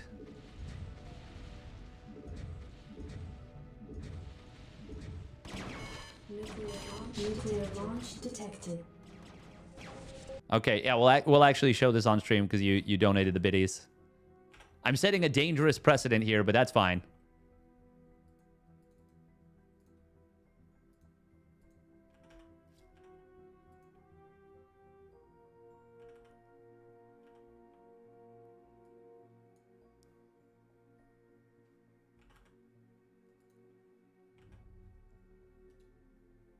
Oh. Wait, what the hell? What the hell? Oh, right. I need to actually projector source. There we go. Nuclear launch detected. I did not realize Artosis had this as like a...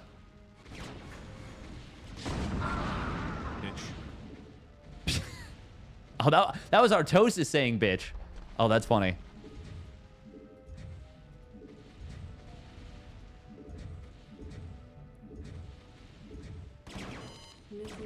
Nuclear launch detected. Now, which one of these is real?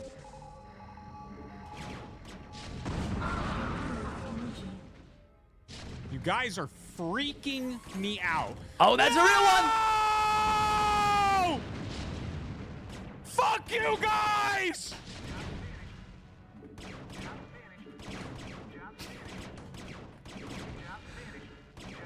Oh my God. Holy shit.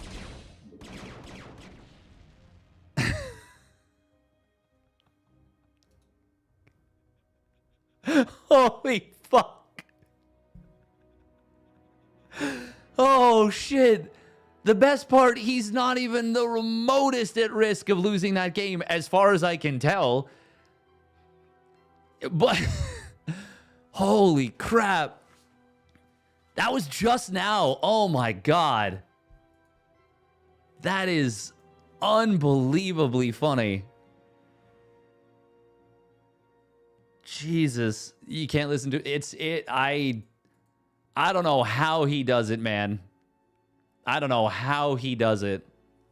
It is a genuinely crazy amount of shit that he puts up with. Yeah, I don't know. But yeah, I will take a very, very quick peek at the patch notes. I promised I would not play a game of StarCraft 2 after stream is done. I won't do this for very long, but just to give my, because Miro, you asked earlier, give my thoughts. Muters are being buffed a decent amount. I don't think this is actually going to make a huge difference at the top level. It'll make mutas a little bit easier to play. This will actually have a much bigger impact on being able to play Mutiling Bane. Microbial Shroud is going to be really strong. I think this is a good way of tapering it a little bit. It's an expensive upgrade. They've increased the cost of the spell.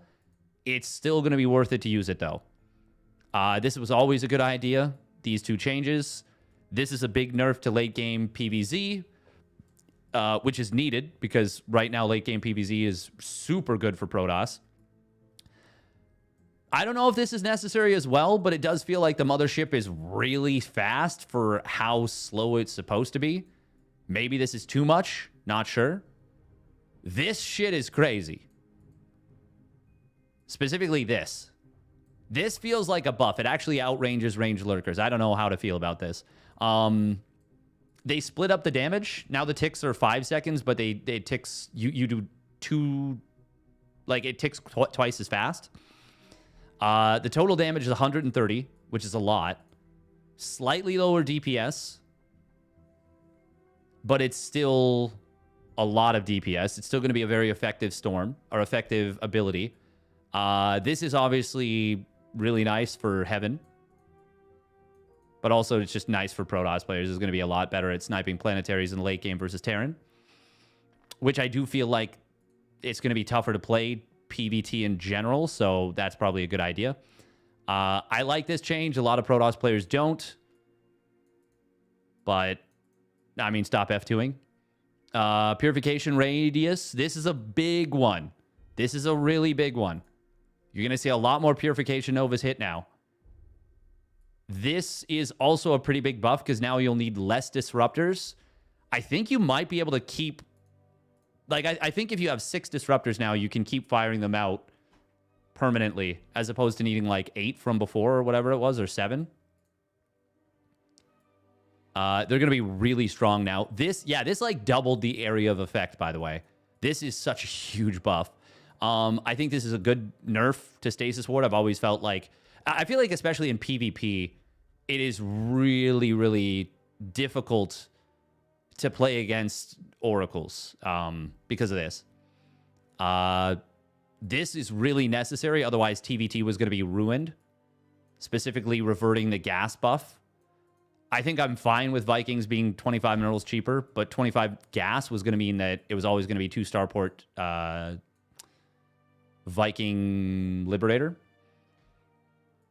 This one, I think, is fine because of Microbial Shroud change. We'll see.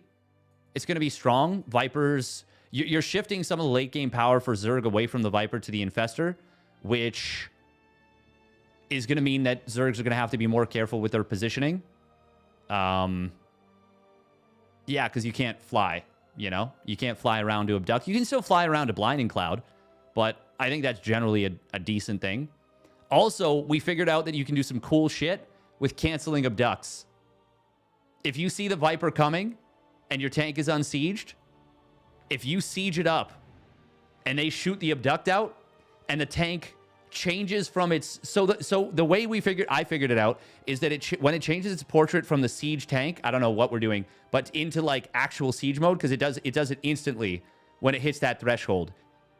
It will, the abduct will still go through, but it doesn't pull the tank. It's actually kind of sick. Like, Clem is going to do this more than once, and it's going to be fucking cool. Hyperflight rotors, I always thought this was fine. This is a huge buff to Widow Mines, which is probably a good idea in response to Mutilating Bane potentially becoming an issue, but Clem is going to be really, really difficult to deal with. This is an amazingly good change, in my opinion.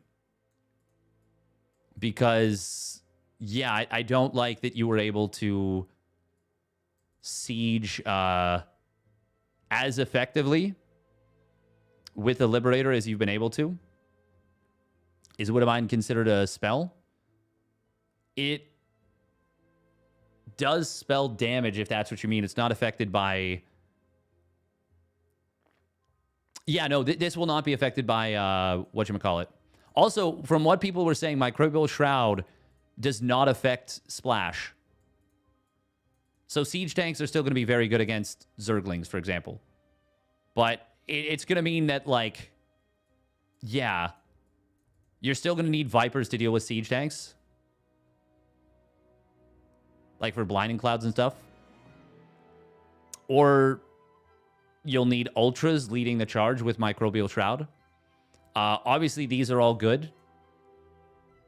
This is good. This is good. This is good. This is... I mean, basically everything that's a bug fix is good, but there's one in particular... Well, actually, there's multiple Liberators. Fix an issue where Liberators commanded to siege in areas inside their range could result in slower execution than being commanded to siege outside the range. It actually sieges so fast now comparatively. It's crazy. It's crazy.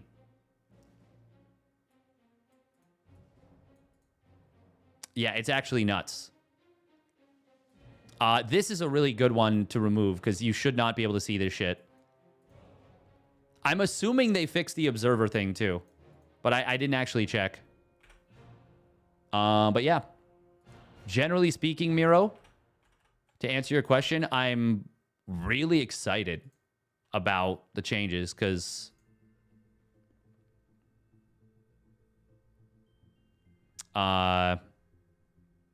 even at base, you can't see the entire radius of the lib circle. Yeah, but you're trust me, you're going to feel the difference with the faster siege, and you're going to be like, damn, this thing is good. Because the mini game of the Spore versus the Liberator Resiege, it was already advantage to the Liberator, but now it is much bigger advantage to the Liberator because it takes 6 seconds to reburrow the Spore. The Liberator is able to run circles around the Spore now. Like, you will need to leave 2 queens in the main base to deal with the Liberator. It feels more anxious to deal with the Liberator, to be frank.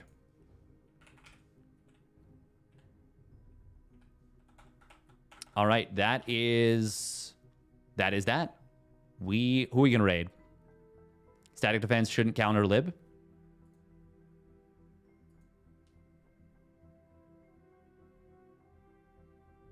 Why? Why not? Do you have a reason?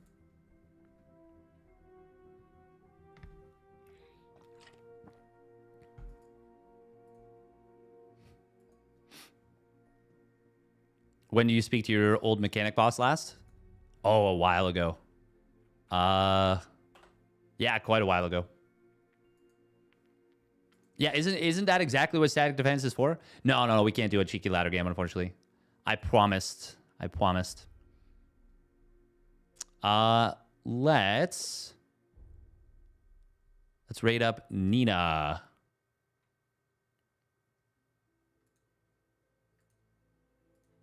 I mean, that libs can move around it. Yeah, but now they can move around it even better.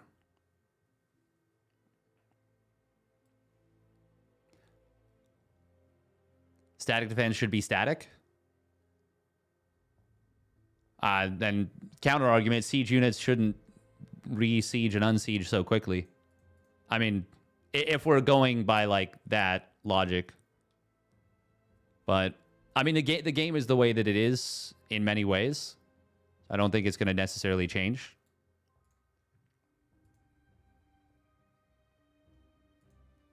See if you don't actually play a ladder game. No. I can't.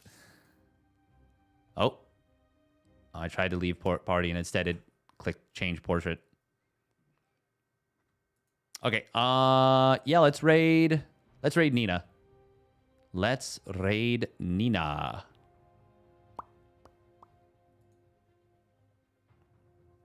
Haha, nah. Unless.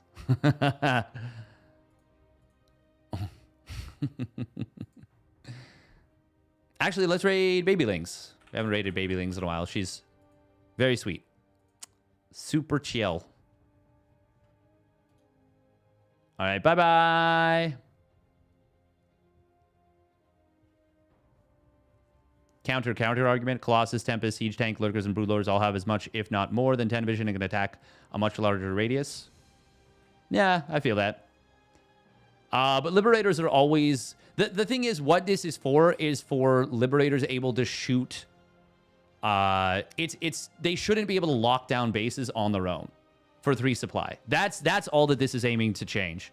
And that is right, you know? More so than anything else, Liberators should just not be allowed for a single Liberator to lock down an entire Protoss or Zerg base. I just don't think that's... I don't think that's reasonable. So in that sense, I agree with the change. But that is where we will leave it. Thank you very much for tuning in. Have a wonderful rest of your day, and we'll be back tomorrow in, well, about 10 hours. 10 hours, 19 minutes. Bye-bye.